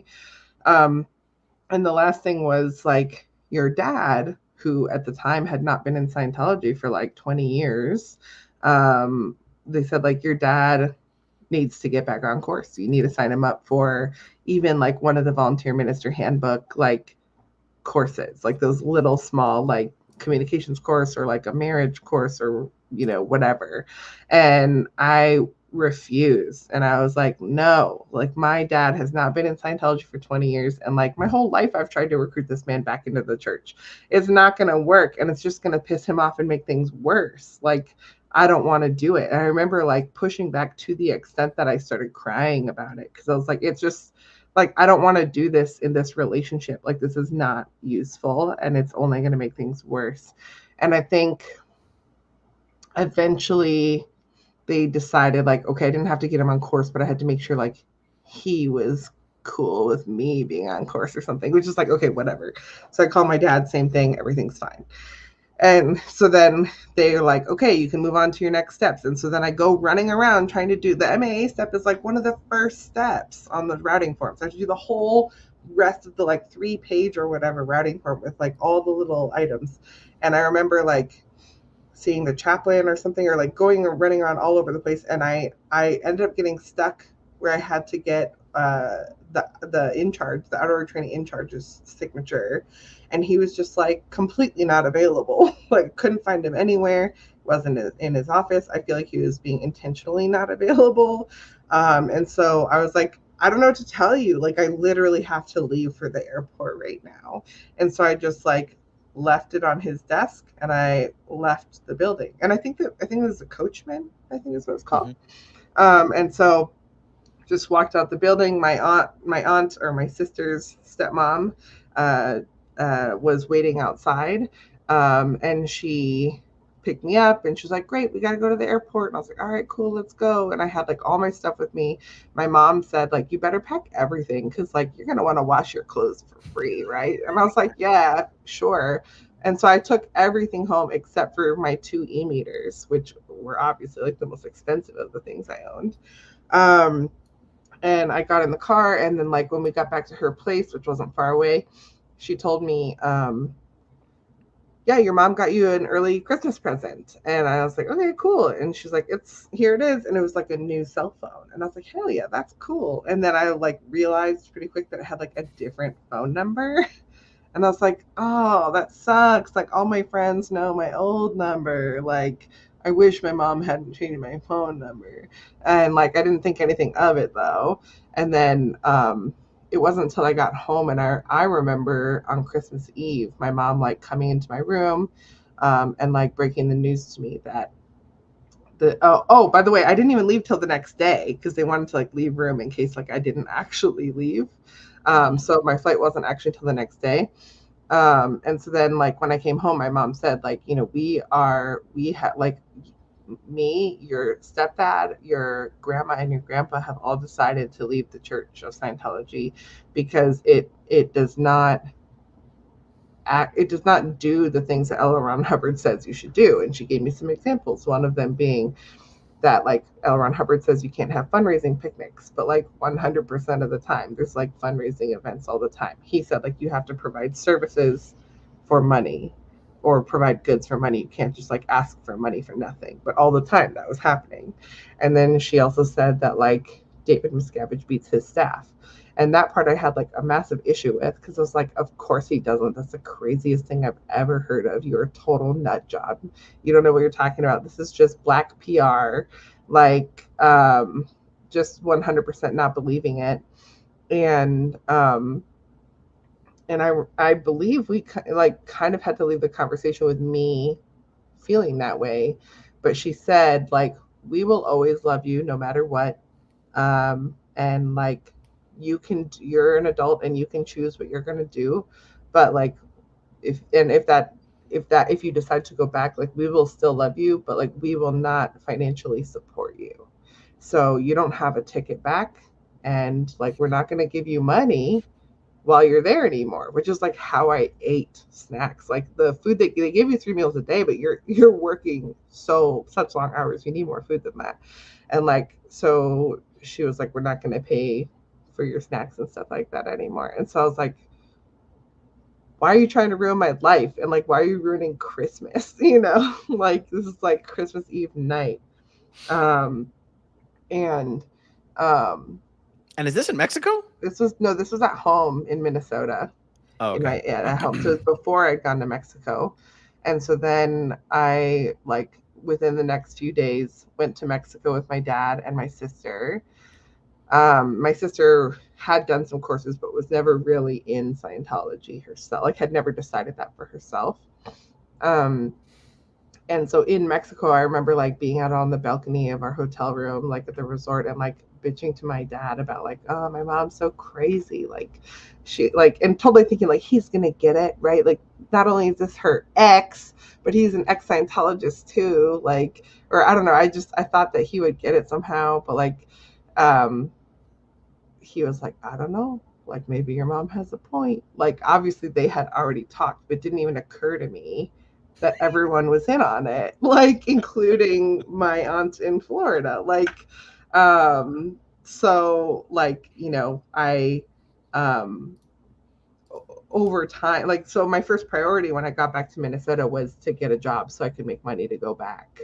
And I remember when I was in Mexico, I actually called Flag with my new cell phone. And I said, like, I need help. Like, my mom's being crazy. And I want to go back to Flag. And like, I just don't know what to do because like, I don't have any money to get there. And I remember like leaving a voice message and being like, I need help. I need to be able to talk to somebody about this. And they like never called me back because my mom had sent them many letters basically saying like, do not contact my daughter in any way or I will expose you to the media.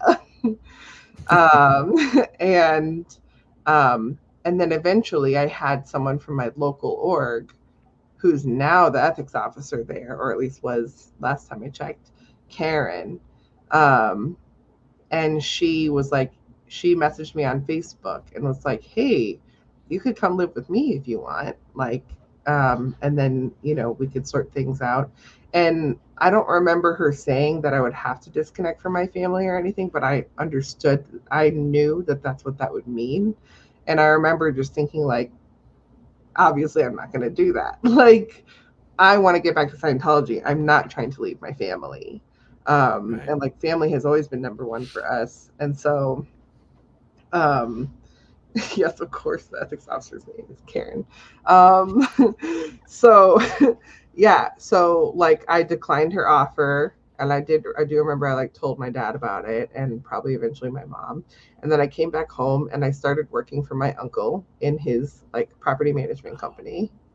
And like that's when I started learning that normal people had real lives. And like I remember going through all sorts of weird things of like people being like, "Good morning," and just like saying hello. And I was like, what the hell are they doing? Like, why are they saying good morning to me?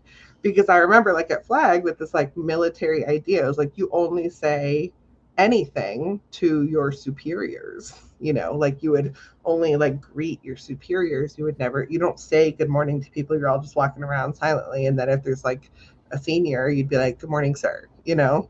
So it felt really weird to me that they were all saying good morning and hello and like cared to even acknowledge my presence.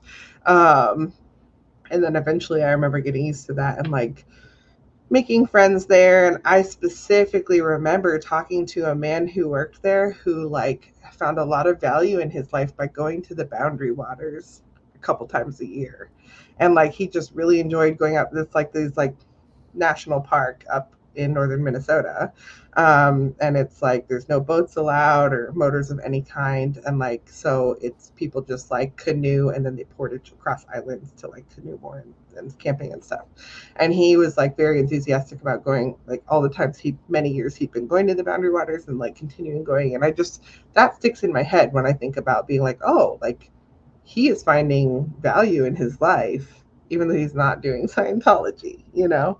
Or like I learned people had like families that they cared about, you know, or like hobbies that they like to do. And that was all like really eye-opening to realize that like WOGs had lives, you know? Wow, that is incredible. By the way, on the word WOG, obviously in some countries it is an actual racial slur. But did you know? But did you know in the U.S. Navy it actually means something? What does it mean? It's a sailor, a new sailor who's never crossed the equator before.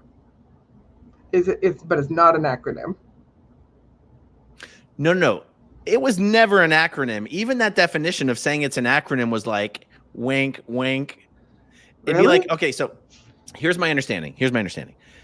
The American soldiers in the Vietnam War or even in the Korean War, somewhere in an Asian battlefield, they started calling the enemy WOGs, right? Like it was reason.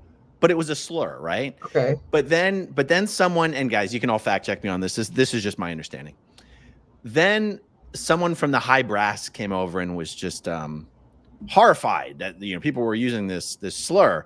And so someone was like, what do you mean? It stands for worthy Oriental gentleman. Oh my gosh. And so for those of you who may not know what the hell we're talking about, in the Scientology dictionary, when you look up WOG, it doesn't say this word means non-Scientologist. It says it means worthy Oriental gentleman. And I remember that's what it says the acronym stands for, but then it says an average run-of-the-mill whatever something like humanoid. Yes, like it's like it is a kind of condescending like definition still of like this is a nothing person. Totally. You know? Yeah. Totally. Okay, so there's one little takeaway from your story about 15 minutes ago that I just wanted to point out that to you and I is normal. Yeah. But to someone else, they'd be like, hold on. So you're in Clearwater, Florida. Your mother is a public Scientologist in Minneapolis, St. Paul. Mm-hmm. You're just trying to go on vacation to see her. But for some reason, the ethics officer in Clearwater, Florida, has reports of the most recent things your mother has done wrong. Yeah. My mother crazy. And my grandmother. Yeah. And you're like, for no other reason than you were just going to go see her for a quick little vacation. I think the reason is that they knew that my grandma had been vocal about having problems with the way that she was being audited and the way that things were going. And Oh, she on had been, OT7. yeah, on OT7. And so she had been pulled into Oh, like OW sessions, like over and withhold sessions, and like been told to confess her crimes against Scientology and all that, because she had problems with David Miscavige.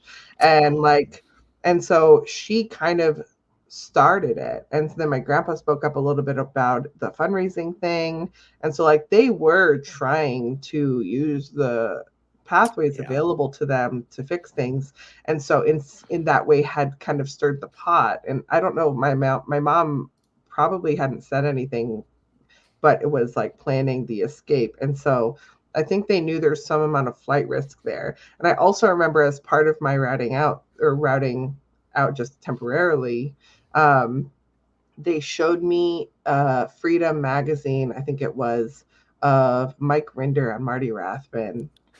And they were like, these guys are SPs. And like pre let me know about these people and how bad they were and the crimes they had done against Scientology, so that should I encounter them when I left, which I did, that I would not trust them. Wow. Yeah. Incredible. The other thing that I wanted to ask you about was even your, relatively innocent flirting with that Danny guy. Did you guys get in trouble for that? No, I think that we would have gotten in trouble when one of us fired. So I think that like that's when everybody was getting in trouble for 2D stuff, like for like any romantic stuff. So like that always came up on the routing out, because you would have to like confess your overs and withholds. And like, usually there was nothing going on except for that, because that's the only thing that was even like available to do in the schedule that we had. And so it'd often be like on a day that, oh, we had a day off, or like as a group, we all saw a movie, and it's like someone like, like I honestly think some people, like, I remember, because they would have to then tell everybody what happened. Like some people I remember, like, they had a beach day and they like had sex or something like that. And it's like, these are consenting adults. They weren't even teenagers. But like it was super not okay. And then they would have to like go through the conditions, and they would start in like non-existent, or they would start somewhere like super low, enemy or something like that. And then they'd have to work their way up, and part of that they would have to tell us what happened. We'd have to sign that we were like wanting to accept them back into the group. Yeah. I know are going to be a lot of people who are terribly confused about, wait a second, this is the same organization that told Danny Masterson's rape victims that they had pulled it in and it was their fault, and threatened them if they went to the police. But yet you guys are getting in trouble for sort of pretending not to touch each other's hands on the bus. How does this make sense? And I mean, I understand why people are confused, even though you and I understand the answer. But how would you explain that to someone? I mean, I think it's a power thing. I think that like Danny Masterson was a celebrity, and so like then brought, in theory, a lot of people and attention to Scientology in a positive way. And so I think that they would have allowed a lot for that. I have a friend who I won't name, but who was staff member at an org, and who, when she was 16, was set up very intentionally by the org to date a 30-year-old, and had sex with him, and that was like okay with the church, because Wow. he was doing his auditing and was like going clear, or like had just finished gotten clear. And so they're like, he's clearly not a pedo because he's clear. And so like I think that it's like when we have a member that's important and is giving us a lot of money, we will do anything to keep that person and to keep them Yeah. happy so that they keep giving money. But then, at the out-org trainee level, we're all just cogs in the machine, Yeah. and we're not contributing anything other than our labor, which wasn't valued very highly, like quite literally. And so I think that anything that we did to disrupt from our machine like labor was not okay, was considered out of ethics. And like having a relationship with somebody could lead to messy feelings, could lead to pregnancy, like things like that. So it's like, I think that kind of thing was not allowed or okay because it just detracted from the larger vision. Whereas, in the instance of Danny Masterson, or in my friend's instance, it was like that these cases of rape were allowed because they still allowed for the goal of Scientology to continue, or like they were still in some way contributing to that. Yeah. And again, it's crazy. Like it's so normalized. It was so normalized for us to think that this is like somehow makes sense. Like I knew when I was 16 that was going on with my friend. And like, I didn't like when I met her at Flag, and like when I knew about that, like it was like, oh, that's like he's way older than you, but I didn't think of it as like an abusive situation. Was she public or staff? Staff. Wow. Was he public or staff? She was public, then staff. He was public. Yeah. I'm sure you've heard the story of Reese, Relatable Reese, where she was like, I think 14, maybe 13, but I want to say 14. And in a relationship with someone who's in his late 20s, early 30s. They were both staff members. Everybody knew about it. Even her parents knew about it. And everyone thought it was totally fine. Everybody co-signs that stuff. They're like, yeah. It's like you're dating another Scientologist. That's a huge plus to everybody. Right.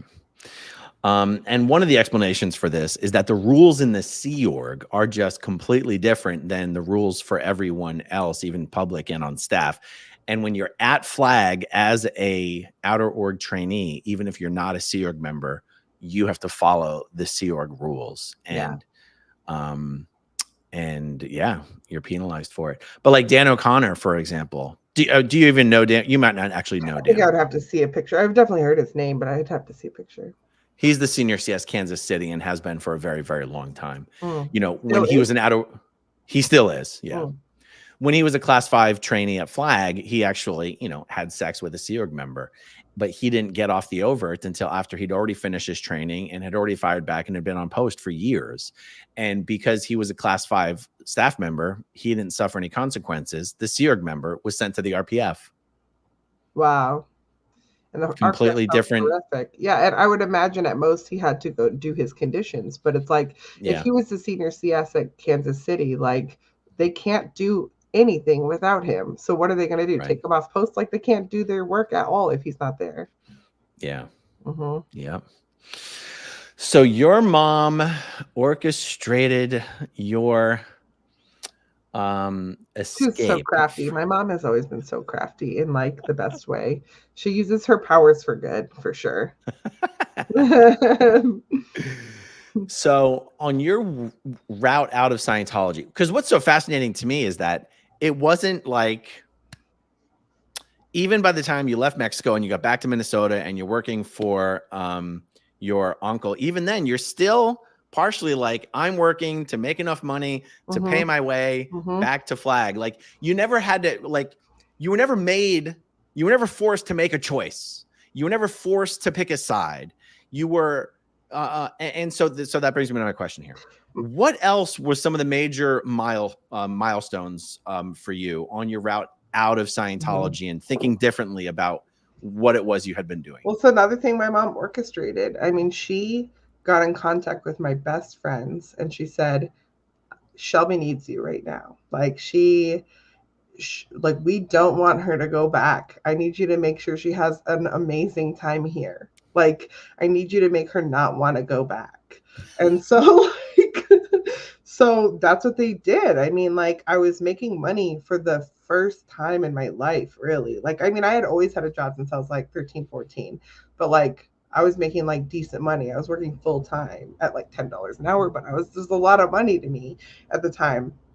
And like I was able to like go out to dinner with my friends and like go see movies. And like it felt like life was such a celebration, and I felt like I remember feeling like I was on vacation even though I was working 40 hours a week. Like I was like, oh, I'm not working though 100 hours a week. Like and not getting paid for it, and occasionally getting yelled at and doing things that I hate to do. Like I had free time, I had friends, I had money, I had independence, I had so many things that I enjoyed. And I remember feeling like, yeah, I should go back, but I don't really want to right now.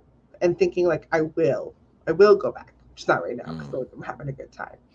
And like I don't know how long that went on for, but I would say like 3 months probably, because I started my job in January, and throughout that. So I think the hanging out with friends and having money and like independence was all really important to me.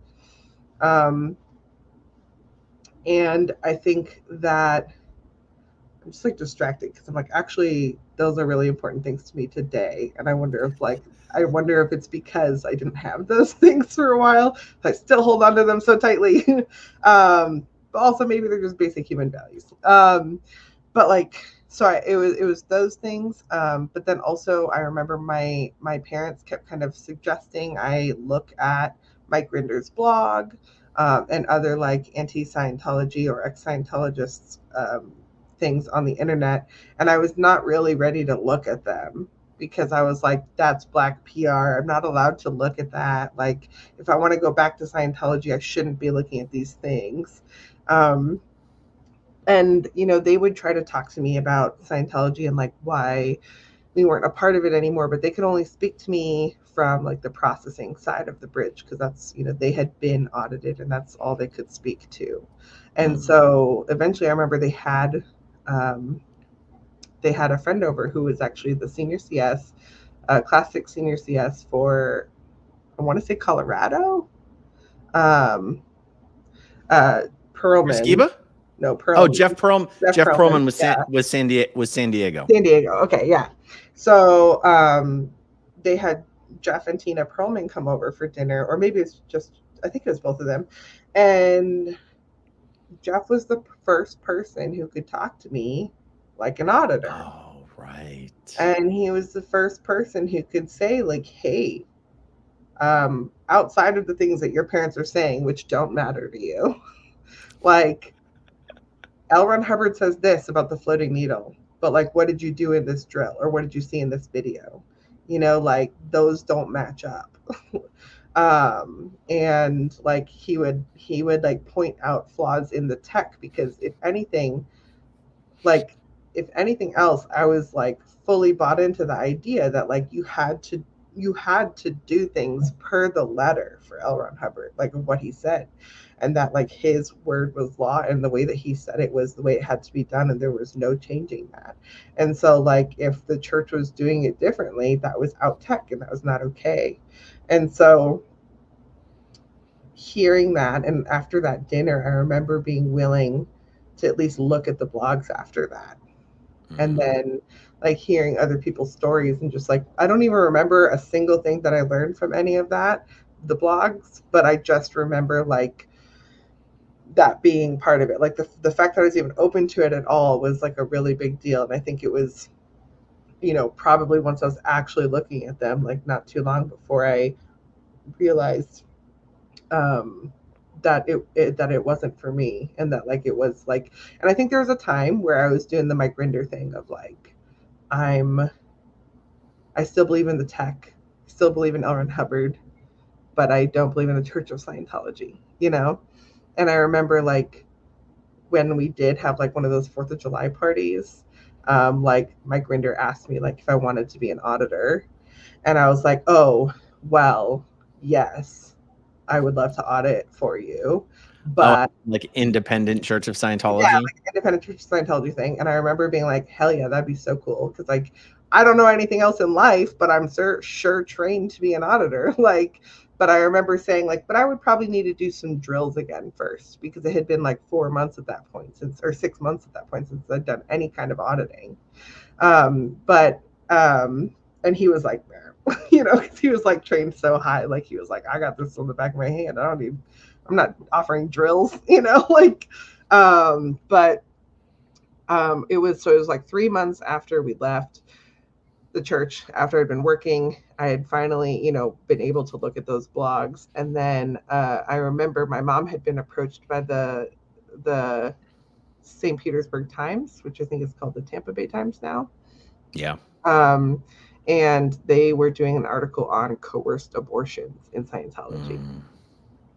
And I don't remember, like, this may have been how she told me that the church had tried to get her to abort me when I was a baby. I don't think I knew that before that moment.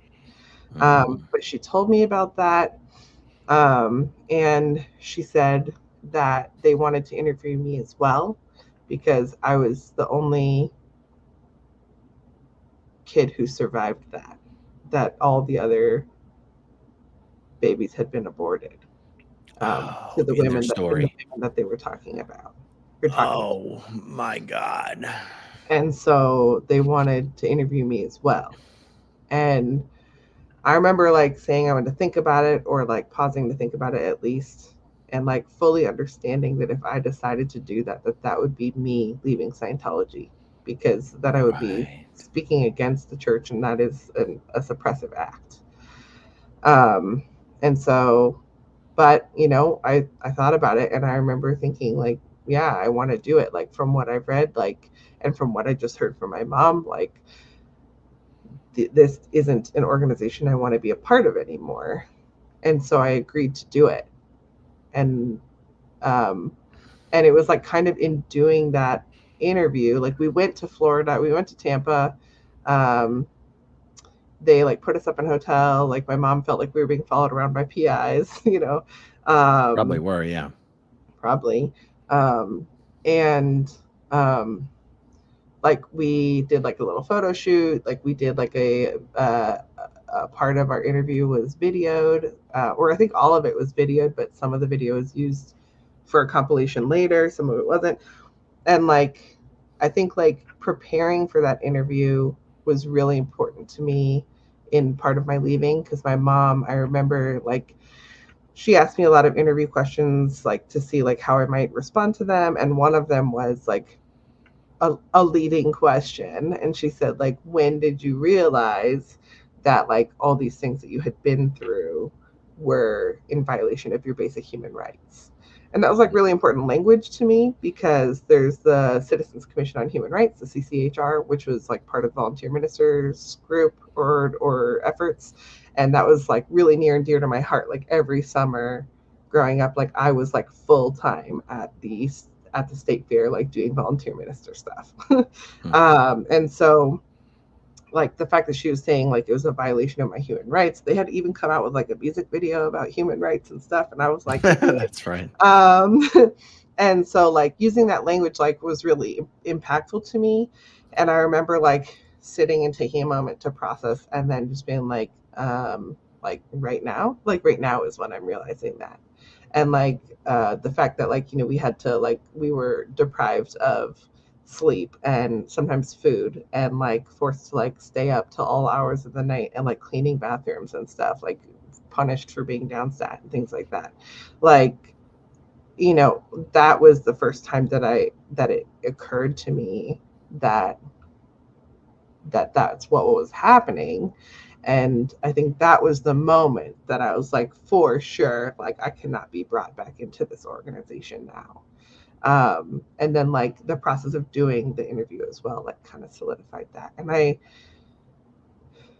didn't, you know, and so I think like by the time we were there doing the interview, like I was fully out already. But then like everything since then, talking to people more and more about it, is you only get more out, you know?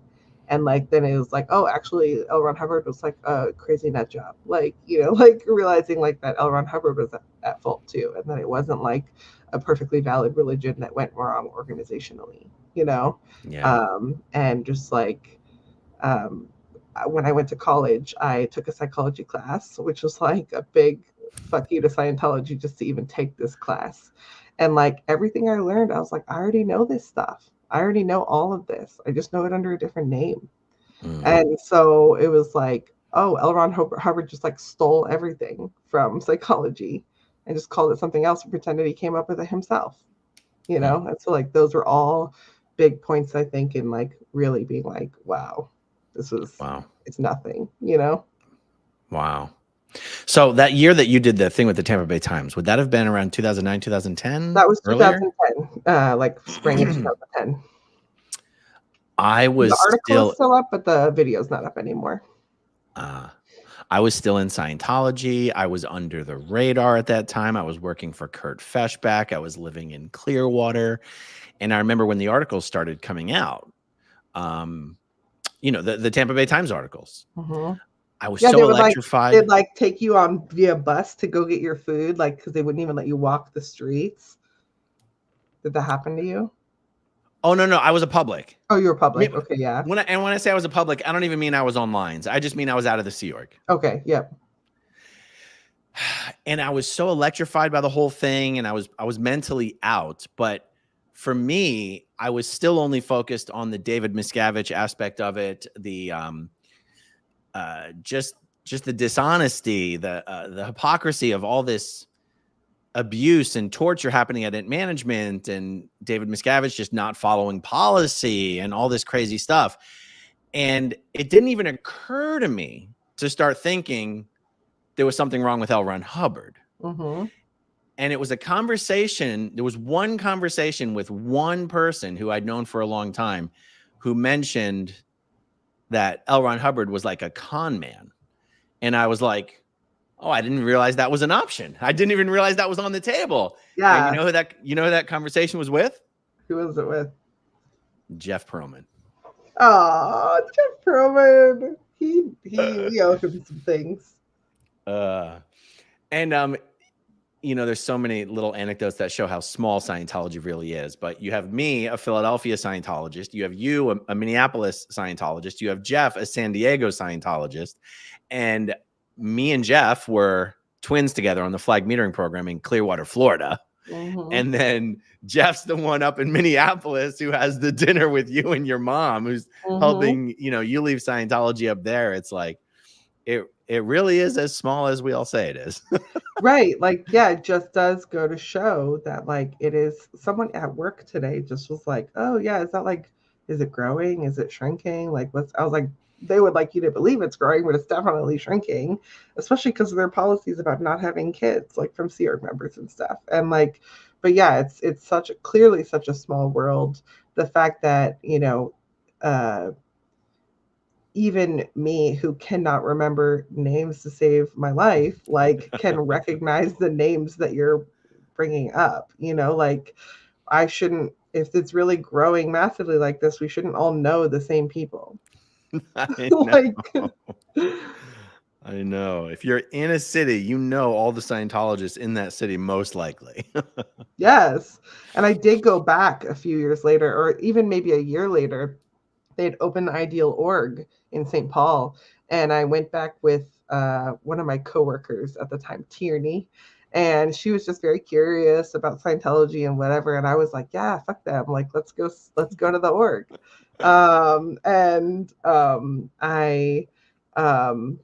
You know, I definitely was in that headspace a little bit. Like I was there to cause trouble as politely as I could. We went to the org. I knew I wasn't welcome, so I was already pushing boundaries just by being there. And like went in and I asked for a tour, and like the person who was at the front desk was public when I left, when I was on staff and I left. And so she was thrilled to see me. So many people who were around were just so excited to see me because they hadn't seen me in, you know, a couple of years, because I'd been at Flag too, even before that. And so, you know, but these are people who I grew up with and who I knew. And so like, they were just really excited to see me, asking me how I'm doing. I'm like, oh, I'm great, doing all these things. And then like a staff member who was on staff at the time that I was on staff, like walked by, saw me, like put the blinders on, acted like she did not see me, and just like walked past, like clearly like irritated though. And then soon after, like several more staff members walked by the same way, like the whole crew, the foundation crew that I was like staff with. And then soon enough, like the ethics officer comes up and he was like, hey, can I talk to you over here for a second? And I was like, yeah, okay, great. And he's like, oh, good to see you. Like, so like we can't give you a tour of the org today. I was like, oh, okay, why not? you know, fully knowing why not. And then he was like, well, it seems like maybe you're declared a suppressive person. And I was like, oh, okay. Oh, that's so strange because like I haven't had a COMEV, like I didn't get a goldenrod, like none of the things that I've studied many times about how you get declared a suppressive person have happened. So if that's the case, I would love to see the goldenrod. Like I didn't get a copy. And he was like, great, I will look for it. And I was like, cool, I'll wait here. And he was like, no, no, no, no, I'll look for it later. And I was like, fine, here's my email and my phone number. I'd be happy to like, let's be in touch. Like I re-gave them my contact information. Wow. And they never called, of course, or emailed because it doesn't exist. But politely asked me to leave. And I was like, okay, fine. And so I left and I was like, hey, Tierney, we got to go, and then like we walk out and I see this other guy who's now on staff, but who was public at the time, that I was there. And I said hi to him. I don't remember his name right now, but he was selling Dianetics books out front. And I was like, oh, hey, how's it going? And he was like so excited to see me. So we just start chatting a little bit. And then Karen, the ethics officer, is like coming back from lunch from like across the street. This is like downtown St. Paul, like close to the Capitol. And so she like yells from like across the street, like kind of far. And she was like, gosh, Chris was his name. She was like, Chris, step away, back away. Like he was like, yeah, she was like my mere presence would like suppress him into submission, make him PTS, like, ruin his life, make him leave Scientology or something. I don't know. Like it was such an extreme reaction. And I couldn't believe that in such a public space, she was making such a scene for the church. But yeah, obviously he did then like back away. And I don't remember what I said, but I think I said like, oh yeah, I'm not a part of the church anymore. So she's upset or something like that. Like, so yeah, we left. Was that at the what I call the new location, the giant building in downtown St. Paul? I think it was a children's museum before that. It was a science museum. Yeah. The Kid Science Museum. Yeah. Yep. And so, yep, that is their current building, which is supposed to be an ideal org, but obviously isn't per the policy. We were there just a couple weeks ago. It was it's the biggest org I've ever been to, and it's massive. It has a hobby theater inside. Yeah, it was empty. I got a staff member from the org got trapped inside an elevator with me on the way down to the parking structure. That was absolutely hilarious. Wow. And Windy City Thetan Watch says that they're gonna take me to the org next time they're in St. Paul. So yes, please, I would do that. That's awesome. Step away. The power of Tom Cruise compels you. Some part of me is some part of me is just like, well, I don't want to like I know I'm not welcome there. I've been explicitly told that now. And so I feel like going there now is like, when I left there that day, I was like feeling like I wanted to start shit. I was like very judgmental of the staff who were still there. And I made like a Facebook post about it that like I just really cringed about later. And I don't feel ill will toward the staff members who are there now. And I understand like kind of where they're at and what's going on for them. But like obviously still think it's a bad organization and like don't mind putting them in some amount of discomfort in the aim of like dismantling that.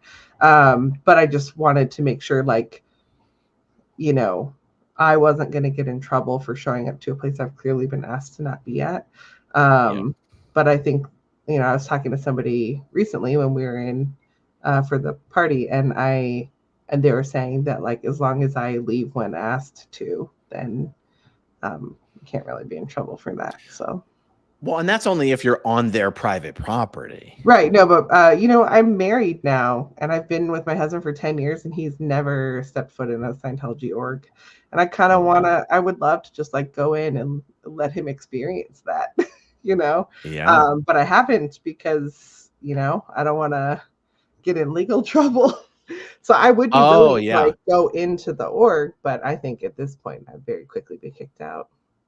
It's true. I mean, the advice that you were given is yes, they have to ask you to leave, and as long as you leave when they ask you to, yeah, you've committed no crime. Off their property. So yeah, knowing where the edge of the property is. Yeah, and then if the police show up and they officially trespass you, then yes, you can't go back on again. But if the police don't officially trespass you, then you can go on the property, and then when they ask you to leave, you leave, and no crime has been committed. Yeah, good to know. But I'll tell you, one of my first hesitations on originally going down, well, to Flag, because I'm 5 minutes away from Flag and doing, you know, protesting, was that idea of like, oh, they're gonna, I don't want them to think I'm just showing up to start shit for the sake of starting shit. And then I was like, but to be honest, I'm probably just afraid to show up. And I was like, that's why I need to do it. I said, I need to go because I know I'm afraid to. And then it was so liberating, though, to actually just be face to face with these guys and ask them questions. At the time, the Danny Masterson stuff had just gone down. All I was trying to do was get them to tell me that, you know, a Scientologist who was convicted of raping other Scientologists should be declared. Couldn't get one person to tell me that. The more pissed off I got, and the more I was like, oh, I'm going to keep doing this, you sons of bitches. Yeah, then you're like, well, you're clearly negligent over here. Like, I don't mind making you more uncomfortable. But like, I wish that, I mean, these are people I've known since I was like 5 years old, at least, some of them. Yeah. And some of them are kids that I grew up with or that I babysat, you know, and people that I audited, you know, like people that audited me. And so like, I wish I could just have lunch with them, you know. I just want to have like a one-on-one lunch where it's like, hey, let's just talk to each other like human beings. And if I ever had that opportunity, I truly feel like it could make a difference. I'm not saying they would leave immediately, but I think it would make a difference. It'd be like a first step in a long line of things that would get them to leave eventually, or at least fully understand the decision that they're making. But we just don't get those opportunities. Yeah. And like, because they, you know, by Scientology's own rules, that will never happen and they won't allow it. But I did run into one of them at a Menards once, like a Home Depot style place. I don't know if Menards are everywhere, but and it was like really upsetting to me personally, because I was like, I don't want to live my life knowing that anytime I could just run into one of these people and then have to like deal with that. And like, you know, I'm pretty sure he recognized me and I recognized him. And then I had to spend the rest of the time I was in that store, like hyper vigilant of like, is he around the corner? Is he noticing me? Has he left? Did he even actually notice I was there? What is he thinking about that? Should I go talk to him? You know, like all these things. And it's like, you know, I didn't think it would be as upsetting as it was to just like run into somebody like that. And I think doing it from a place of protest, you have more power in that instance, and it doesn't feel that way. Like I have protested at the local org before, and it didn't feel like that. But like I think running into someone like like unprepared, I was with my husband and my kid, you know, and I was just like, I was by myself in that moment. You know, they were off somewhere else, but it's just like there's just still such like a tie there, and so much like hurt. But I think the hurt comes from the inability to help those people. You know, it's not from my own past experiences. It's from the fact that there's just like a totally closed wall there. And there's just like, they're not going to listen. They are trained to not listen. And so it's just really frustrating to know that this is like a really bad situation for them and for the people around them. And there's just like very little you can do about it. Yeah. But obviously, like the work that you're doing and the other work that other people are doing with the protesting is like going a long way. It is reaching people. And like, especially on the internet, the days of the internet, there's no way Scientology can stop people from watching this stuff if they want to, you know? So I Yeah. think that like, that's why anytime anyone asks to interview me, I'm like, yeah, I will do it for sure. Like, I'll talk about it as much as you want me to, because, you know, and I'm always like, I'll use my full name. Like, you know, I will not be hidden. Like, you know, good luck telling the people in my life anything bad about me. Like, they know who I am, you know? Yeah. I'll Yeah. tell you, just the video, the live stream I did from the Twin Cities org a couple weeks ago, I got emails from people who saw their family members there on staff who they hadn't spoken to in years. Wow. Those staff members, family members of staff members, you know, Yeah. who watch the videos and say, Yeah. that's my family member, you know? Yeah. Let me ask you this, as a person who was in Scientology as a younger person, what was your belief and understanding about OT 9 and 10 and the upper OT levels? OT 9 and 10. Okay, so what was it on the bridge? Was it up to 13? Up to 15 on the Up to bridge. 15 on the bridge. So like, I had a bridge printed out like in my bedroom, and I would like highlight levels as I got to them, you know? I was such a nerd. So my understanding of 9 and 10 is that they were imminently coming out, and that, like, you know, we needed to get the ideal orgs so that we could get OT 9 and 10. And anything past that was like, you know, I figured one day would come out. But yeah. So you would say that the belief that OT 9 and 10 exist and were imminently coming out was an important part of your life as a Scientologist and what you were trying to accomplish with all It your was hard the work. entire point of an ideal org, of creating the ideal orgs, was like, this was one of the steps that had to be checked off before we could have OT 9 and 10.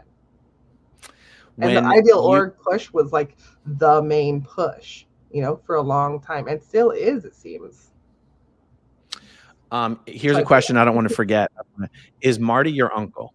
Yes, he is my uncle. Is he out? He is not out. So I actually spoke to Marty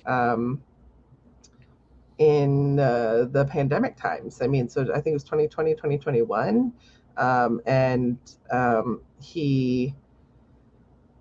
Why did we talk? I think I was pregnant. I was pregnant, and I think he realized what he was missing by not being in my life. And he got my phone number from my dad, and we got on the phone. And I remember it was like I was like driving to my appointment for like my second COVID vaccine shot or something like that. And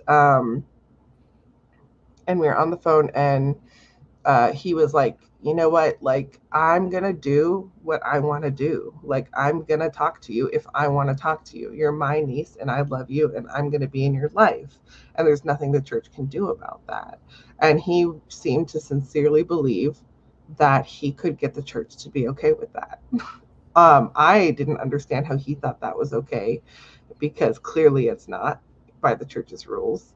But I was like, and he was insisting over and over and over again, like, it's like, we're going to be in touch. Like, I'm going to be in your life. Like, that's all there is to it. Like, and I remember feeling like, one, dude, you don't need to say it over and over again. Like, just show me with your behavior. Like, I get it. Like, great. I love that. And then like, also angry that he didn't in any of that conversation apologize for not having made that decision earlier. But, you know, willing to let that go for the moment so that we could have this conversation of reconnecting and learning about each other's lives and moving forward and figuring we would tackle that eventually. He made it like 2 days.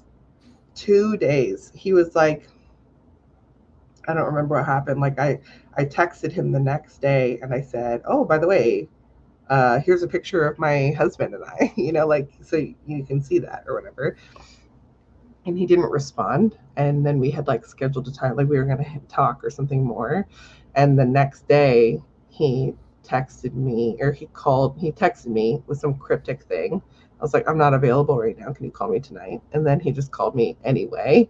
And we talked, and he was like, nope, sorry, I can't do it. Like, my daughter is still a Scientologist. and you know, I don't want to be disconnected from her. And like, whether or not she's actually super active, like her mom is a very active Scientologist, so she will want to. My cousin will want to maintain good relationships in Scientology so she can be in touch with her mom, and her dad is staying in Scientology so he can be in touch with his daughter. And so it's like very complicated web of people just staying so that they can be with their family. And that is the main purpose. And Yeah. he was enjoying some of the steps he was doing. And he did seem like a committed, active Scientologist. But the reason he couldn't be in touch with me was so that he could maintain his other family. And I can't really judge him for that. Of course, I would choose to stay in touch with my own daughter over my niece, you know? Like, I get that, but it still sucks, you know? Like, and these are the decisions that people have to make all the time. Yeah. I call Scientology a family destroying human trafficking cult. Yep. But I guess we just didn't get the memo because there's no such thing as disconnection as you're characterizing it. Crazy. So crazy. Question back to the ideal orgs. Mhm. Was it your understanding that when all orgs were ideal, that OT 9 and 10 would be released, or that the ideal orgs would lead to St. Hill size orgs, and once they were all St. Hill size, OT 9 and 10 would be released? I thought it was like once all orgs were ideal orgs. I mean, I don't even think it was all. I think it was like a certain number of ideal orgs because, like, obviously, like new orgs can be created at any time. And so I thought it was like when all current class 5 orgs were made into ideal orgs, or we had a certain number of ideal orgs, something like that. I thought it was like after that, and then also some other criteria, which I don't recall. I thought, and maybe the criteria was just part of the ideal org thing. But it was my impression. I would not have thought it was St. Hill size stuff, and then 9 and 10. You did not I think would all not. orgs had to be St. Hill size? No, definitely not. I was definitely thinking ideal org. And And then is that because you thought such a thing would never be possible, or because you just didn't? I think that the idea that all orgs would become ideal was like a crazy idea, because I think at the time when I first learned about it, we had like one ideal org. And uh, uh, I'm just going to make a pin of like Tinker Mom's question. I will address that in just a second. But I think it seemed wild, the idea that we could have all orgs as ideal. But I think that seemed like a big enough goal worthy of OT 9 and 10. You know, like I don't recall this like St. Hill size thing. Interesting. Yeah. Yes. I wondered if Miscavige had stopped talking about St. Hill size orgs at the events, considering an org has not been declared St. Hill size for close to 20 Isn't years. St. Hill the only St. Hill size org, or like is it like ASHO or like? St. Hill isn't even St. Hill size. ASHO isn't St. Hill size. Okay. AOLA might be in terms of revenue, but not in terms of hours. Flag is St. Hill size. Celebrity Center is probably St. Hill size. There's not a single class 5 St. Hill size org in the world. Right. So like the idea that a class 5 org would be St. Hill size to me is like totally unattainable. Right. Yeah. It is, especially since Scientology is shrinking. You mentioned that new orgs could open, but you know, a new org, there's less orgs now than there was 20 years ago. Right. But like the idea is like there's these missions that pop up, and they make it seem like missions are popping up all the time. And I'm sure sometimes they do, but I think we hear about every single one that does, because it's like not actually happening very often. But they start these little missions, and a mission could be like someone rented a space for a minute and then like gave out brochures while they were there. Like there's like basically no requirements of a mission. So yeah. All right, this was the Tinker Mom question you were referring to. Yeah, so someone else had asked too if he had been married. Yeah, Marty was married like a million years ago, and like is also now divorced, and they had a kid. Their kid is in her mid-20s now. But in as far as Marty getting in trouble, I don't think so, because the church knows about all this already. The reason that he had to stop talking to me is because he was in touch with, I think, a Sea Org member at the time, and he was talking to her like about being in touch with me, and like maybe it being okay if he could like be in communication with me with the aim of like getting me back in, you know? And he seemed to sincerely believe that that would be acceptable. And she was like, hell no. And so then that's where he had to cut ties, you know, because he went through the route that was reasonable to him, which is that, like, I mean, he took the step of getting in contact with me before getting that answer. Right. But the church was fully aware of the fact that he was in touch with me.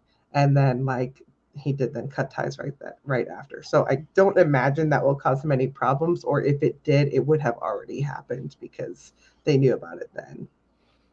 Right. So maybe he had to do PTS handling, you know, like. Right. For sure. Or maybe an ethics handling for reaching out to a known SP without approval. Yeah. Your only terminal is IJC. And then he wanted, because he was basically bypassing the IJC line by trying to personally handle you. Right. Yeah. Yep. Okay, there's a whole bunch of starred questions here. We're not going to go through all of them, but I see some ones that are particularly relevant. So just for everyone's clarity, what year was that your mom got you out of flag? 2009, December of 2000. Oh, sorry. When she came and got me. The whole, Mexico trip thing. Oh, the Mexico trip. That was December of 2009 is when we left. Okay, cool. Mm-hmm. And where did you get on the bridge? Class 4 auditor, TRs and objectives. Only the metering course is on. Wait, hold on. On the training side, class 4. On the processing side, it's student hat, TRs and objectives. What's next? Well, student hats on the training side, but yeah, it's TRs, okay, Purif and objectives. I did the Purif, I did the objectives. What's after that? Drug rundown? No, I didn't do that. So I just got through the objectives. Happiness rundown? Mm-mm. There you go. Yeah. Okay, let's see. Gonna go through some of these. A lot of these were made much earlier. Oh, blow drill. Dylan Gill wants to know, what instrument do you play, Shelby? Saxophone. So I played alto saxophone and then tenor saxophone. And being the massive band nerd that I was, also then learned how to play flute so that I could be in flute choir. So but it's the same fingering as a saxophone. Thank you, Cece, for sending him the link. Cricket wants to know. Oh, Cricket was talking to Susan, maybe? I don't know. Did you read Dracula? Oh, no, I don't think so. No.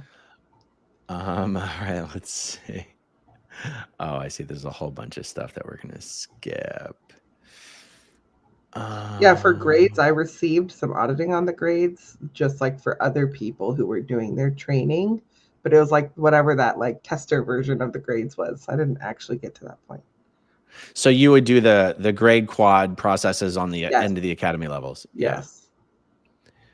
Did you see the video I did the other day about the whole survival rundown objectives process books? No. Oh my God, look at this. Because, David Miscavige changed the objectives. He calls it the survival rundown now. And these are all the objective processes. Wow. That's a lot. This is over 825 pages of objectives processes. How many were there before? I thought there were only like 18 or... Yeah, something like that. Like, it now takes hundreds and hundreds of hours to finish the objectives. Wow. Gosh, that's scary. I keep hearing about, like, I'm not super in tune with everything that's going on right now in Scientology, but like, it sounds like every person who ever gets trained or audited on anything just has to go back and do it again a few years later because everything has changed. Yeah. So they did, 2014 is when they released Golden Age of Tech 2 and made everybody retrain from the bottom up again.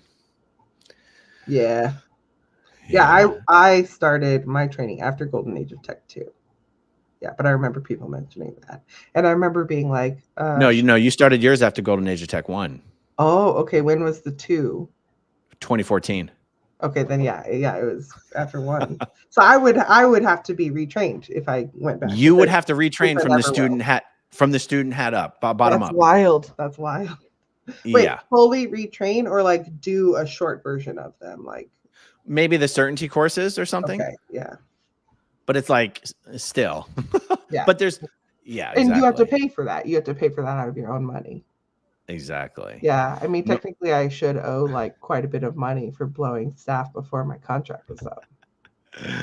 Nora says, don't tell them all the secrets. Oh, this is like how to FN and stuff. Oh yeah. Oh, this is one question I had. What happened? Like, so you left Flag, you go back to the Mexico thing, you go back to Minnesota, you're working to make money to go back to Flag. But how come the org left you alone? You were still a staff member for Twin Cities. Yeah, so I mean, they got that letter too of just not Oh, contacting me or else being exposed to the media. Plus, they didn't have my phone number because I had a new phone number. So they did have contact with me over Facebook, and Karen reached out that one time, and I said no. So I don't know. They probably got the message from Flag, basically to let it be. But I wow. do remember rumors going around that I had been kidnapped by my own parents, Oh, and that I was, out of Scientology against my own will, which I guess I understand how they could communicate that because at some point I was, but it was short lived. I wouldn't have called it kidnapped, but yeah, I wasn't. I wanted to be in the church and I wasn't. Um, but that message was going on for some time, and so like I remember when I went to the org with my friend Tierney, like that was also a way of me showing like, no, I'm fully of my own, like I'm independent and I'm doing this of my own volition. I don't want to be part of this group anymore. yeah. Okay, last question. As of 2009, how many staff members in public were at the Minneapolis org, Twin Cities org? Well, I was at Flag for the preceding basically 2 years, but I would say like when I was on course on like a weekend, which is supposed to be the busy time, I'd say like no more than 10 people were in the room at the time. And that was the word clear, the supervisor, me, and any other people training. And I think 10 could be generous. What Um, about for maybe an event? If you showed up to and an event, how many people might be there? 30 maybe. Um, and that, I remember we like fit into one room for sure. Um, Yeah. it wasn't It's like, funny that pretty much all orgs are kind of the same size. mhm. It's Well, because weird. I think there's like you need to have a certain number of people to be even like a community of any sort. Uh, but like not many people are going to stick around like that. And I remember there being a predominance of chiropractors and dentists. Like the I don't know, like I don't know why. I don't know if that's the place like how it is everywhere, but like a lot of chiropractors, a lot of dentists because like they had money, but maybe also they weren't like super It's tuned into medicine. I don't it's know what. because of the wise business consulting groups get Yeah, chiropractors and dentists into Scientology. yeah. There's So no other reason. yeah, that makes sense. Absolutely. All righty. This has been a lot of fun, Shelby. Thank you for doing this with me. Yeah, no problem. Thanks for having me on. It's always like cathartic to be able to talk about it and like also just like I had so much fun talking about the drills and the e-meter stuff and like it's just there's something there of just like there's ex-Scientologists and then there's like ex-Scientologists who were auditors, and it's just different. And I don't get to talk to people like that often, so thanks. My pleasure. Yeah, you mentioned Jeff and Tina. You know, Tina came to the ceremony in Minneapolis a couple weeks ago, and Mhm. I was sleeping on the couch when I she know you came, and missed I didn't find out that she had come until she'd already left after I woke up. I felt so I bad, but didn't know you guys had that connection, or I would have made it happen. yeah, I got to send her a message. I was like, I didn't even message her and be like, Tina, I heard you came by. But I've only met Tina once. It's Jeff who I've known. I went Mhm. out to San Diego to visit Jeff a few times, and on one of those times I met Tina, but I've only met her once ever. Yeah, But I I'm a still big feel fan like of video calls to get in touch with my friends afar these days. So maybe you could do a yeah, little Zoom call. it's a good idea. Yeah. All right, guys. Thank you for hanging out with us this evening. As always, we'll talk to you soon. Bye. Bye. Okay, if you want to see my rock and roll songs, click right on this guitar. And if you want to see a different one of my videos, oh, Nancy for my love, then you could click right inside here. If you have subscribed or not,